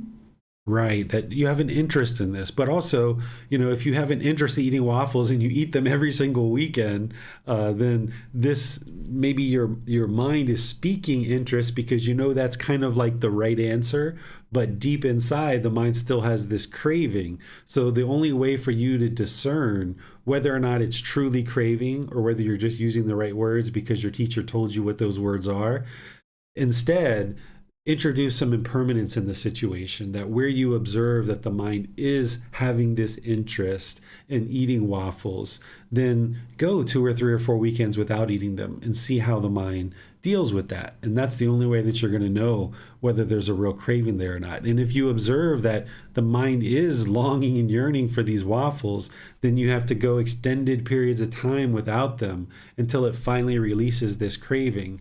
And then eventually you can decide to eat the waffles again, but you do that as an interest rather than as a craving. But you have to be sure the mind fully releases it and it's no longer yearning and longing for those waffles.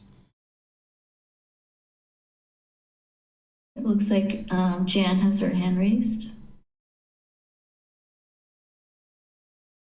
Thank you, Manal. I think Miranda's had her hand raised for longer than I have. Okay, thanks. Thank you. Teacher David, I wonder if you could help me think through a situation. I don't feel particularly that I'm craving anything right now, but I am very aware my husband's birthday is coming up. And if he's made plans, and if the plans don't work out the way that he's hoping, then he will be quite upset. And so any advice for just negotiating, in a family member, somebody in your household is having these kind of cravings that things will be a certain way, and then they're upset and disappointed when they're not getting what they want? Yeah, for you, you just have to understand that when they're disappointed or discontent, that you didn't cause that. Even if it was that they made plans with you and you weren't able to show up or you were involved somehow, if they become disappointed or discontent or disgruntled even, you didn't cause it. There was obviously some impermanence that happened, that you weren't able to maybe show up to the event, and you just apologize for that, and you say sorry. And at the same time, they're probably practicing wrong view, and they might think that you're the one who's causing them to be angry in that situation. If they're not on this path and they're not understanding right view, then you're going to encounter people who are going to be blameful to us and think that we're the ones that are causing their discontentedness. But as long as you know the truth and you know that that's not what's occurring, then you can still reside content and peaceful in those situations, and just perhaps let them know, particularly your husband. The Buddha talks about when there's people in our life that we're close with and we have this deep compassion for them, that we can try to establish them in understanding the Four Noble Truths. And there's ways to do that without, talking about Buddhism or things like this, and helping them see that, the only thing that's happened here, husband, is that there's been some impermanence. I had every intention of coming. As I explained, we made the plans, we made the date, I was planning to come, but I got a flat tire. I just wasn't able to come. The thing that's actually causing your mind to be angry or frustrated is your mind wanted me to come so badly. But I would have been there had it not been for this impermanence. And sometimes when their mind is actually discontent, that's one of the best times to help them see the Four Noble Truths, that they can then have a real example, a real tangible example for them to see it. This is how I helped Bailan, my son, to understand the Four Noble Truths, is when his toys were broke, I would get down on the floor with him, and as he was crying, and I would talk to him about craving and how his mind was yearning and longing for these toys to be permanent. And because they're not, that's what's causing him to cry, not the broken toy itself. So you can potentially try to talk with somebody who's close to you like that, but they may or may not be interested depending on what's going on. But as long as you know that you're not causing the discontentedness, because it's impossible for you to cause somebody else to be discontent. But we can still be apologetic and say sorry, but obviously impermanence in a lot of cases is just out of our control. It's just impermanence, and we try to make the best decisions we can, but impermanence is still going to happen. And this is a real learning experience for that individual, that they're not going to be able to get everything their way all the time. And another thing you can do is you can kind of get ahead of the curve, where you see that his mind is this way, and he's talking about all these plans and all these things that are going to happen, and he really wants this to happen. You can say, and I don't know what you call your husband, I'll just use the word honey, honey, while these plans sound absolutely wonderful and I'm really interested to participate, I would like you to understand that it's highly unlikely that everything's going to happen exactly the way you have it in your mind. Do you realize that? Do you understand that what you have in your mind versus what's going to happen are probably two completely different things? And then you kind of talk about that a little bit, and then maybe help him understand impermanence and craving and yearning, and maybe help him see that maybe he can have some goals or some objectives and ways that he would like this to unfold, but help him to see that it's not going to necessarily unfold exactly the way he is intending it to unfold. And then this is the way to kind of get ahead of the curve a bit.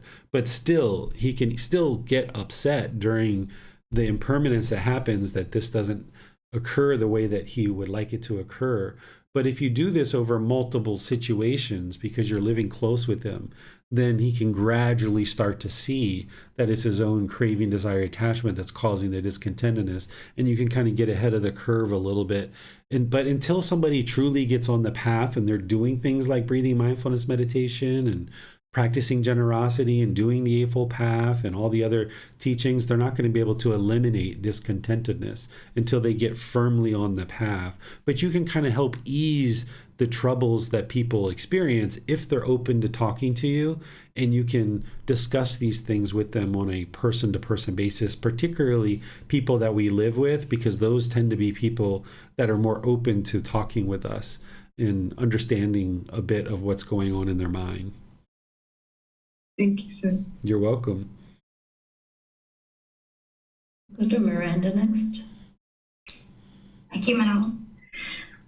Kind of the opposite of when you were answering Amina's question. If a practitioner does find they have an aversion to something, would it be wise for them to then try to confront that thing that they have the aversion to repeatedly, while each time trying to cut off bodily sensations, mental thoughts about being averse to whatever it is that they have the aversion to? In some situations, yes, that's exactly how to train the mind to not be averse to it, is put the mind in that situation. But there's some situations where it doesn't make sense to do that. So, for example, if you happen to be in a relationship where there's like a lot of harshness and aggressiveness and things like this, and you guys have decided to no longer be in a relationship together, and maybe you're averse to that person or to that situation, it doesn't make sense to go back into that situation and train the mind to now be content in that situation, because there's just a lot of things that are out of your control in that situation. But in a situation where, like I used an example, I think last class, talking about durian, this fruit that tastes like, in my view, it smells like poop. It has the consistency of poop. Not that I've ever had poop in my mouth, but to me, I've always viewed durian that way. So in this situation, my wife heard me talking about that, and we like to test our mind. We like to challenge our mind. So she happened to go out and buy that a few days later, and she came over and asked me, would you like some? And she put it in my mouth, and I realized that I actually didn't have an aversion to it. But that's the only way that you'll know that you have eliminated any aversion, which means you've eliminated the craving for sensual desire, is to put your mind in that situation. So if there's things like that, like foods or certain things like that, then yeah, that's the way you do it, is you confront it and put the mind in that situation and train the mind to be peaceful, calm, serene, and content with joy in that situation. But there's some situations where you might have aversion to somebody because of some hostility that's occurred, and you can instead work on that in your loving kindness meditation rather than actually going back to actually be with that person necessarily. So if you had other examples that you were thinking of, Miranda, you can share those, but these are just a couple of examples that I was thinking of. The thought in the mind was more of like a odor or a sight or a sound, sir. So I think that's been covered. Yeah, those are really good ones. Like, say your car got into a car accident and your mind was just shaken up by seeing this brand new car that you bought and it's all crushed and you just couldn't look at it. You're like, I don't even want to look at that car. It just drives me crazy looking at the car. I can't believe I got in an accident. In that situation, you can go out and you can sit there and you can look at the car and just train the mind to be content with it and do that over 2 or 3 times until the mind's just like, all right, well, it's impermanent. I'll get it fixed. No big deal. Right. So you can confront the aversion in these situations and train the mind to just accept the impermanence, because that's what it doesn't like. Is it doesn't like the impermanence, and you've got to sometimes visually see something or hear or smell or taste, or come in contact with a certain physical object or have certain mental objects where the mind is training to no longer have this craving or this aversion to it. And by putting the mind in that situation, that's what will help you to accomplish that. And then you can have the confidence yourself that you've eliminated that craving, desire, attachment, and there's no longer this aversion. So when I ate that durian a couple of weeks ago, I was like, oh, nice. I've tested the mind, and yeah, the mind doesn't have an aversion to this as it did many years ago, the first times I came in contact with it. And that can give you confidence to see that the mind is more and more liberated. Thank you, sir. You're welcome. There are no other questions for this chapter. All right, so we'll move on to chapter 26. And we'll go to Miranda for the reading. Thank you, Manal. Mindfulness directed to the body, a strong post for mind. One dwells without having set up mindfulness of the body. Suppose, monks, a man would catch 6 animals with different domains and different feeding grounds and tie them by a strong rope. He would catch a snake, a crocodile, a bird, a dog, a jackal, and a monkey, and tie each by a strong rope. Having done so, he would tie the ropes together with a knot in the middle and release them. Then, those 6 animals with different domains and different feeding grounds would each pull in the direction of its own feeding ground and domain. The snake would pull one way, thinking, let me enter an anthill. The crocodile would pull another way, thinking, let me enter the water. The bird would pull another way, thinking, let me fly up into the sky. The dog would pull another way, thinking, let me enter a village. The jackal would pull another way, thinking, let me enter a charnel ground. The monkey would pull another way, thinking, let me enter a forest. Now, when these 6 animals become worn out and fatigued, they would be dominated by the one among them that was the strongest.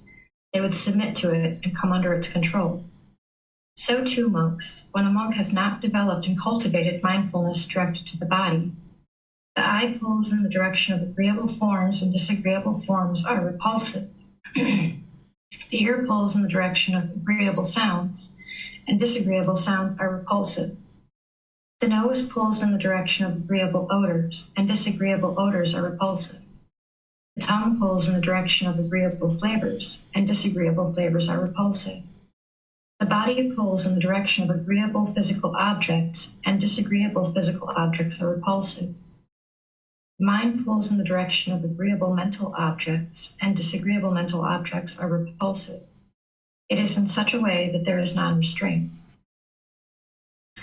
Suppose, monks, one resides having set up mindfulness of the body. Suppose, monks, a man would catch 6 animals with different domains and different feeding grounds and tie them by a strong rope. He would catch a snake, a crocodile, a bird, a dog, a jackal, and a monkey, and tie each by a strong rope.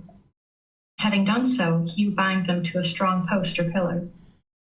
Then, those 6 animals with different domains and different feeding grounds would each pull in the direction of its own feeding ground and domain. The snake would pull one way, thinking, let me enter an anthill. The crocodile would pull another way, thinking, let me enter the water. The bird would pull another way, thinking, let me fly up into the sky. The dog would pull another way, thinking, let me enter a village. The jackal would pull another way, thinking, let me enter a charnel ground. The monkey would pull another way, thinking, let me enter a forest. Now, when these 6 animals become worn out and fatigued, they would stand close to that post or pillar. They would sit down there. They would lie down there. So too, monks, when a monk has developed and cultivated mindfulness directed to the body, the eye does not pull in the direction of agreeable forms, nor are disagreeable forms repulsive. The ear does not pull in the direction of agreeable sounds, nor are disagreeable sounds repulsive. The nose does not pull in the direction of agreeable odors, nor are disagreeable odors repulsive.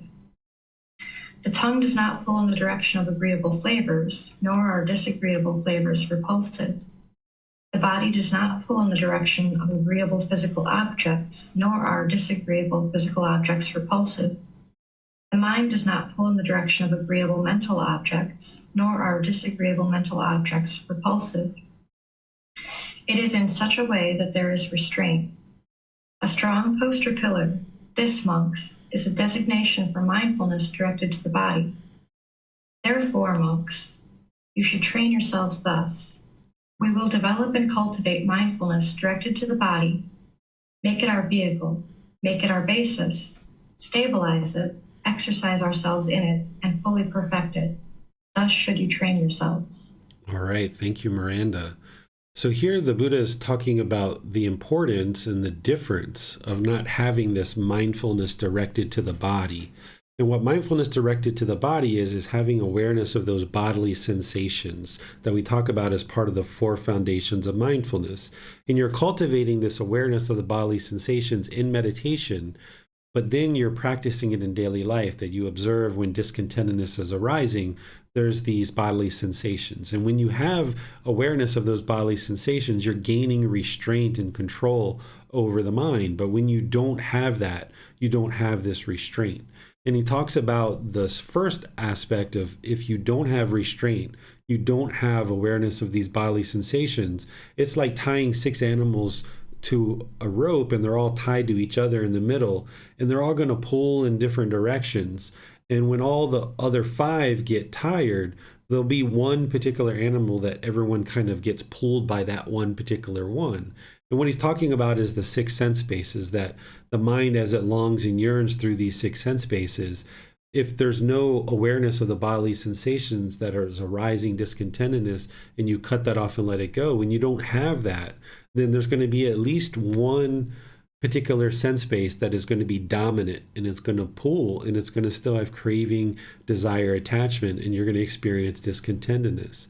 But when you develop this restraint over the mind, it's like instead of tying all these animals in a knot and they all pull each other, instead, when you have this mindfulness directed to the body and you're aware of the bodily sensations, it's like having this post or this pillar, and you've tied all the animals to the post and pillar. And then as they pull in all their different directions, they keep coming back to that post and pillar, keep coming back to the post and pillar. And eventually they get tired and they essentially submit, and they sit right there by that post and pillar.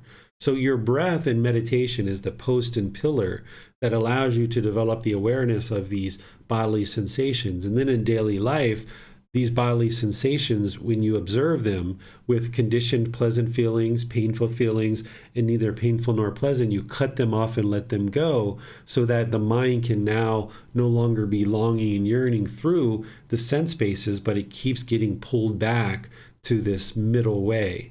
And you do that by having awareness of the bodily sensations and cut that off and let it go. And here you see that he talks about how when these 6 animals are worn out, they would lie down there. This is the mind submitting and just choosing to no longer long and yearn.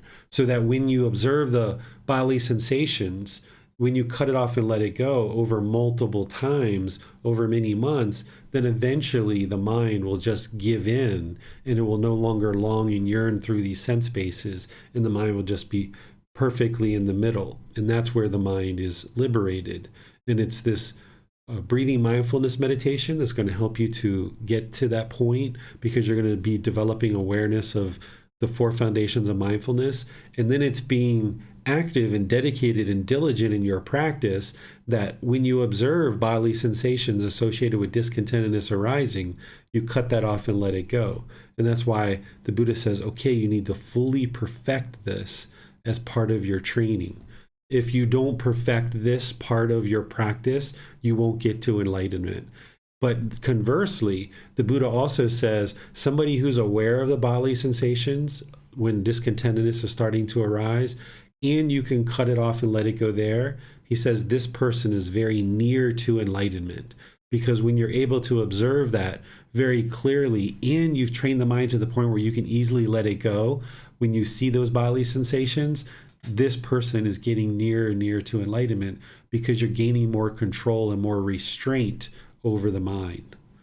What questions do you guys have on this chapter? It doesn't appear there are any questions for this chapter. All right, so we'll move on to the next one. The simile of the tortoise. Monks, in the past, a tortoise was searching for food along the bank of a river one evening. On that same evening, a jackal was also searching for food along the bank of the same river. When the tortoise saw the jackal in the distance searching for food, it drew its limb and neck inside its shell and passed the time keeping still and silent. The jackal had also seen the tortoise in the distance searching for food, so he approached and waited close by, thinking, when this tortoise extends one or another of its limbs or its neck, I will grab it right on the spot, pull it out, and eat it. But because the tortoise did not extend any of its limb or its neck, the jackal, failing to gain access to it, lost interest in it and departed. So too, monks, Mara, the evil one, is constantly and continually waiting close by you, thinking, perhaps I will gain access to him through the eye, through the ear, or through the nose, or through the tongue, or through the body, or through the mind. Therefore, monks, reside guarding the doors of the six sense spaces, having seen a form with the eye, having heard a sound with the ear, having smelt an odor with the nose, having tasted a flavor with the tongue, having touched a physical object with the body, having recognized a mental object with the mind, do not grasp at signs and features.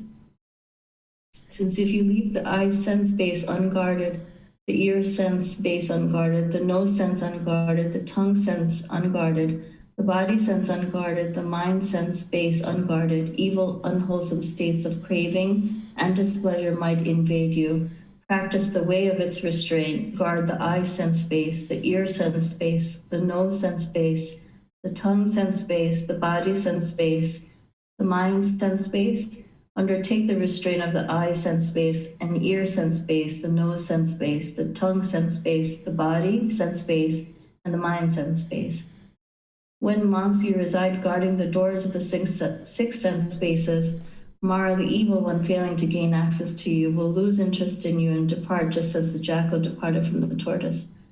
Drawing in the mind's thoughts as a tortoise draws in its limbs into the shell, independent, non-harassing others, fully extinguished, a monk would not blame anyone. All right, thank you, Manal. This is a simile that we've covered in other books. And if you're reading this book, you would have read the explanation. Is there any questions on this particular chapter that you guys have? Teacher David, just a clarifying question. Would right mindfulness be pertaining to the six sense bases, whereas right concentration is pertaining to more the fetters, the taints, or pollution? So mindfulness, right mindfulness is the guard of the six sense bases. So when you have awareness of mind, that's the guard, that you're guarding the six sense bases. And then what the concentration is that's the byproduct of eliminating something like central desire from the mind. Then the mind's going to experience this concentration. And of course, there's that practicing singleness of mind as part of right concentration as well. So the mindfulness, think of it as the guard, the way to guard the mind, being aware of the mind, any unwholesome states that arise, you can then apply right effort and cut that off. Any wholesome mental states that you observe through right mindfulness, you can arise those, cultivate them, don't allow them to fade. And then by doing this and practicing singleness of mind, then you will experience right concentration, the more and more pollution that you eliminate from the mind. understood. It doesn't appear there are any questions for this chapter. All right. So let's look at chapter 28. We'll go to Jan for the reading. Thank you, Manal. Sense control leads to liberating wisdom and insight. Monks, imagine a tree with thriving branches and leaves. Its buds, bark, sapwood, and heart come to maturity. Even so, monks, when sense control exists, virtue, moral conduct, naturally thrives in him, thriving in sense control. When there is virtue, concentration naturally thrives in him. When concentration, true wisdom and insight. When true wisdom and insight, abandoning and freedom from strong feelings. When abandoning and freedom from strong feelings, liberating wisdom and insight naturally thrive in him. All right, thank you, Jan. This is actually what Manal was just asking a question about, and what I had answered is that when there's control of the senses, right, when you're able to restrain the senses and ultimately eliminate central desire, then this is where there's virtuous moral conduct, because as long as the mind has longing and yearning, this craving through the six sense bases, then our decisions about our moral conduct are going to be polluted because there's this craving, desire, attachment. So when there's elimination, or when there's control of the sense bases, you have this moral conduct. And then with that moral conduct, then there's this concentration that comes into the mind as a byproduct. Because if our mind is constantly craving and yearning, trying to have these selfish desires, pleasing the senses, then we have this corrupt moral conduct that we're being unwholesome, then our mind can't be at ease and it can't have this concentration. So that concentration comes into the mind. The more that we restrain the senses, the better moral conduct we have, therefore the better concentration we have, because we know we're not causing harm to anybody in the world. We're not making decisions based on our own selfish desires, because you've eliminated those selfish desires, that you're not interested in just pleasing the senses. And this is where he then says, okay, when there's concentration, now this is where you get to that wisdom or insight. The way that I explain this is I say when there's calmness in the mind, then you can have mindfulness or awareness of mind. Then you can experience this concentration or singleness of mind. And then by having that, you have access to wisdom and you can make wise decisions. Where conversely, when the mind is uncalm and shaken up, you can't have awareness of the mind.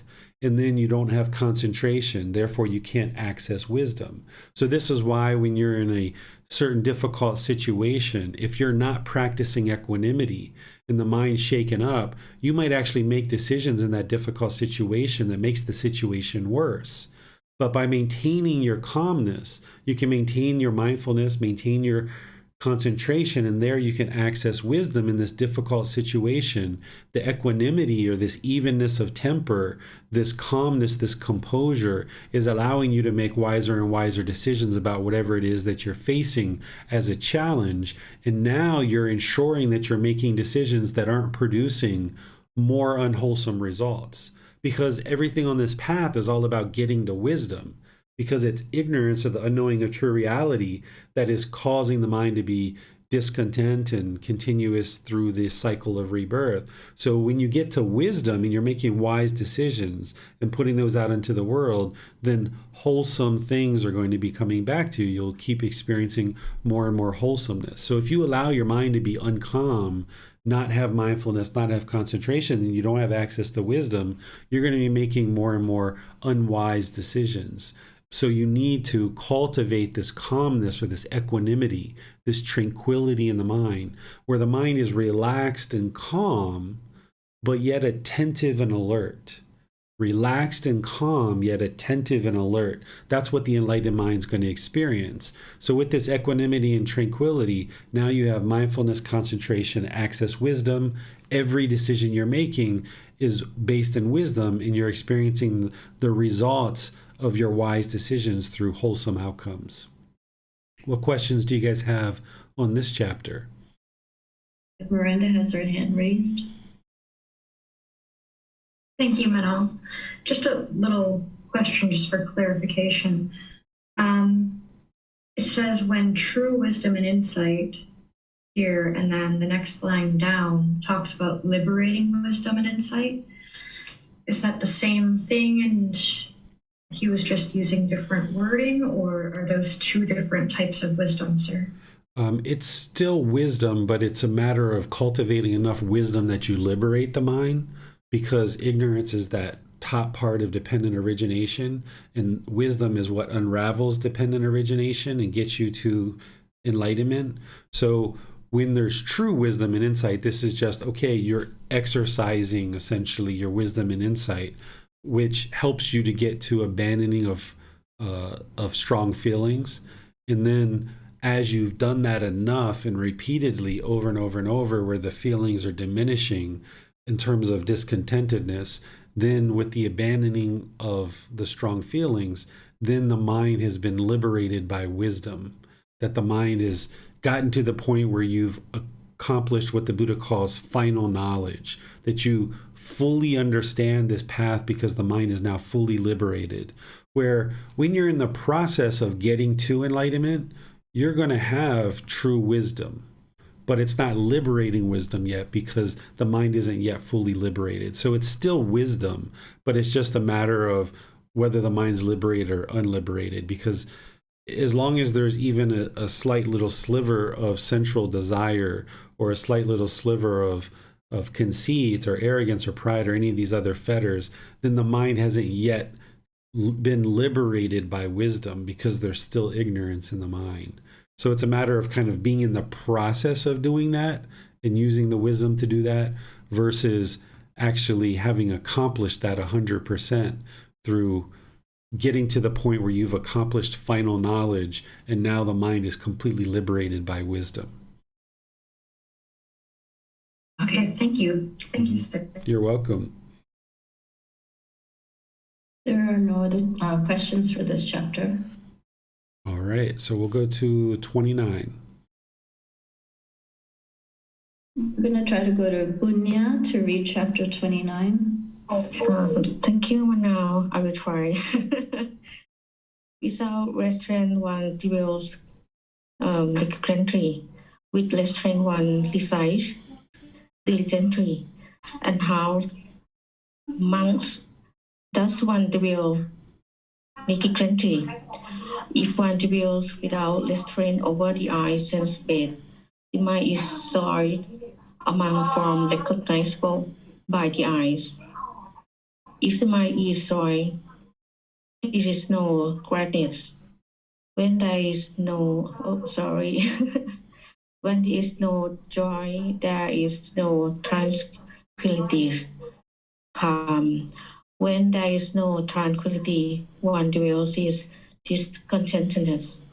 The mind of one who is discontent does not become concentrated. When the mind is not concentrated, experience do not become easily.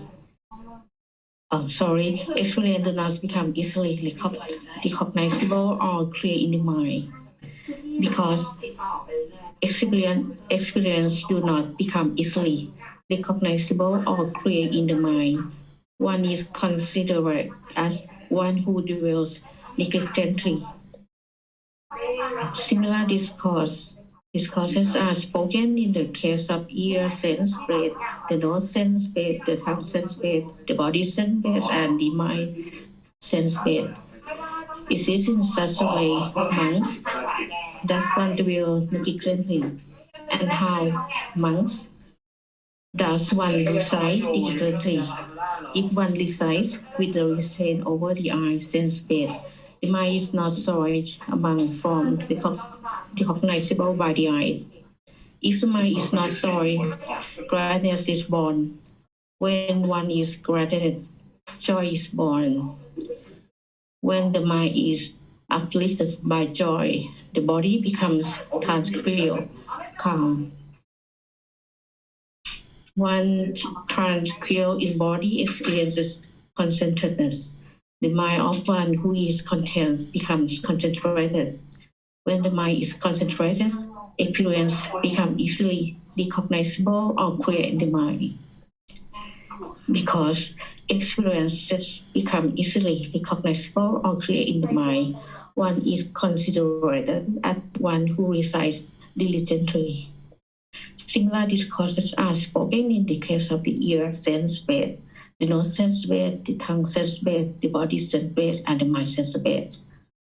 It is in such a way, monk, this one resides diligently. All right, thank you so much. Yeah, that's great.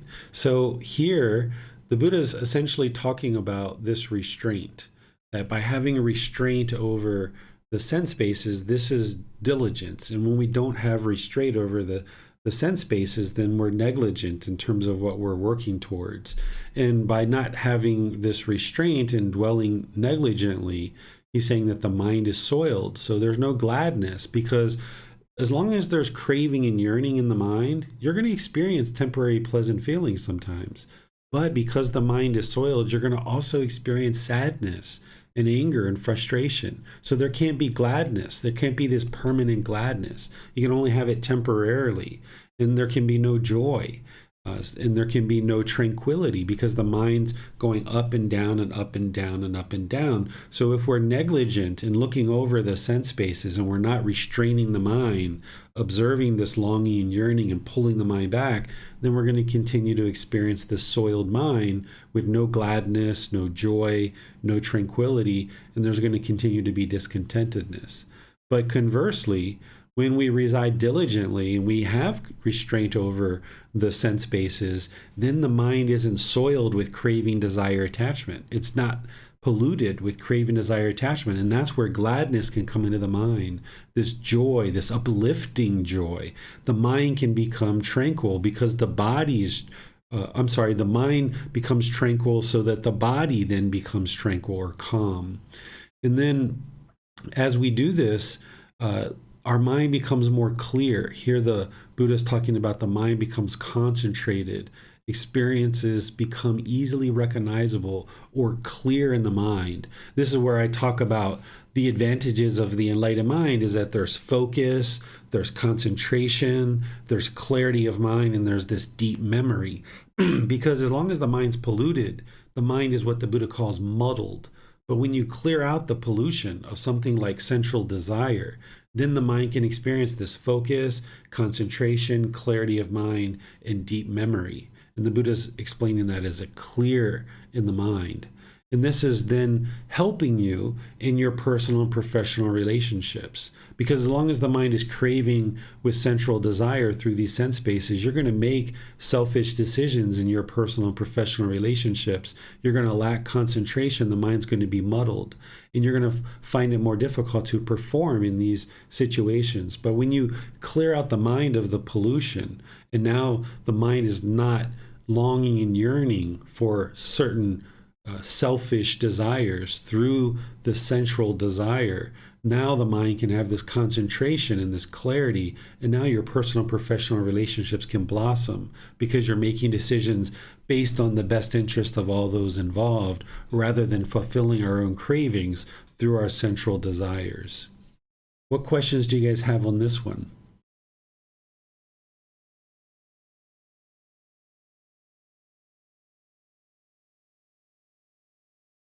I think you're muted, Manal. Sorry, it doesn't appear there are any questions, sir. Okay, so we'll go to the very last chapter. Go to Miranda for the reading. Thank you, Mano. Diligence is declared to be the chief. Monks, whatever beings there are, whether those without feet or those with 2 feet, or those with 4 feet or those with many feet, whether consisting of form or formless, whether insightful, non-insightful, or neither insightful nor non-insightful, the Tathagata, the Arahant, the perfectly enlightened one, is declared to be the chief among them. So too, whatever wholesome states there are, they are all rooted in diligence, merge upon diligence, and diligence is declared to be the chief among them. When a monk is diligent, it is to be predicted that he will develop and cultivate the Noble Eightfold Path. The Tathagata also made analogies of diligence being the chief with the following.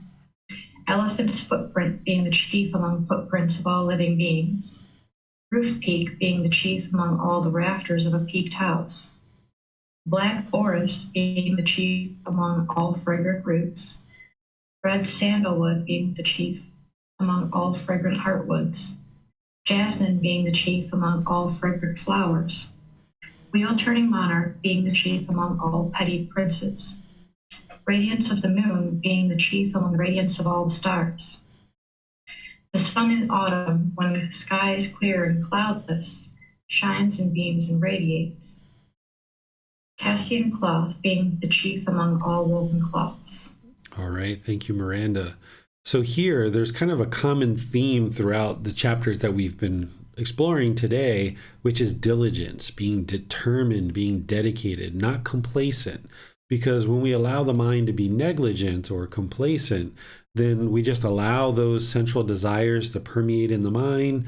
This unwholesome mental state is just continuing to long and yearn. It's like this wild animal, just yearning and longing through these sense spaces. But when we practice having determination and dedication and diligence, the Buddha is saying this is chief among them. This is the highest priority, or one of the highest priorities, that ensuring that you remain and reside diligent in your practice.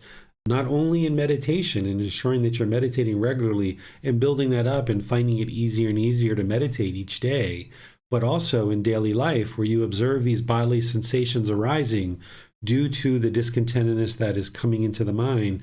Be diligent to cut that off and let that go, because that's where you're making real progress. That's where you're eliminating the craving, desire, attachment, so that it's no longer subject to future arising. That as long as there's craving, desire, attachment in there, there's going to be some discontentedness that arises. But when you eliminate the craving, desire, attachment by cutting off any discontentedness that is arising as bodily sensations, then you're eliminating the craving, desire, attachment, and it won't arise discontentedness in the future.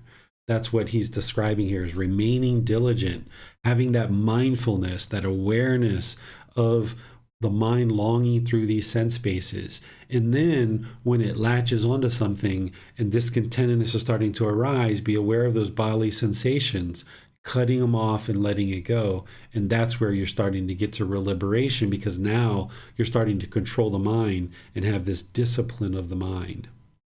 What questions do you guys have on this chapter? Doesn't appear there are any questions, sir. All right.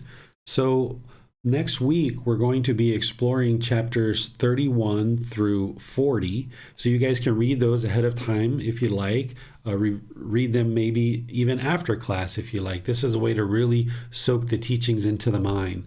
And the way that I suggest you guys do this is just read like maybe 10, 15, 20 minutes per day. That allows you to kind of slowly trickle the teachings into the mind, because then you're still working on breathing mindfulness meditation, loving kindness meditation. You're still ensuring that you're developing the Eightfold Path and all those factors as well. So if you just kind of got this trickling of the teachings little by little, this allows you to just gradually build up your practice more and more each time. So thank you all for those of you that read, those of you that participated, asked questions, the moderators. Thank you all for being dedicated and diligent in your practice. This is the best thing that you could ever do for your practice, is remaining diligent over a consistent long-term period. This is why I say that your enlightenment isn't going to be determined based on necessarily what you do right now. If you skip a meditation here or there. What's really important is that you remain dedicated and diligent over a long-term period of consistently coming to class, consistently meditating, consistently reading, consistently seeking guidance over a long-term period. And that's where the mind truly gets to liberation. It's not just a 3-month thing. It's not a 6-month thing. It takes some time. And there can be challenges along the way, but this is the last challenge of all challenges. Once you overcome this struggle of understanding these teachings and then practicing them in daily life, then the mind will eliminate this discontentedness, and then you can enjoy the peaceful, calm, serene, and content mind with joy for the rest of your life. But you've got to do that work in order to do that and remain diligent. So Next week on Saturday, we'll be doing chapters 31 through 40. Tomorrow in the group learning program, we're in chapter 1 of the very first volume, Developing a Life Practice, The Path That Leads to Enlightenment. We're going to be discussing that and going through the book chapter by chapter every Sunday. And then on Wednesday, we're going to be doing loving kindness meditation. I'll be helping you guys over a 4-part series build up your practice of loving kindness meditation, which addresses the ill will, that aversion that we talked about a little bit today. It addresses this in the mind. So thank you all for joining. We'll see you in a future class. Have a very wonderful and lovely rest of your day. Sawadee khap.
Thank you again for watching. Enjoy your meditation.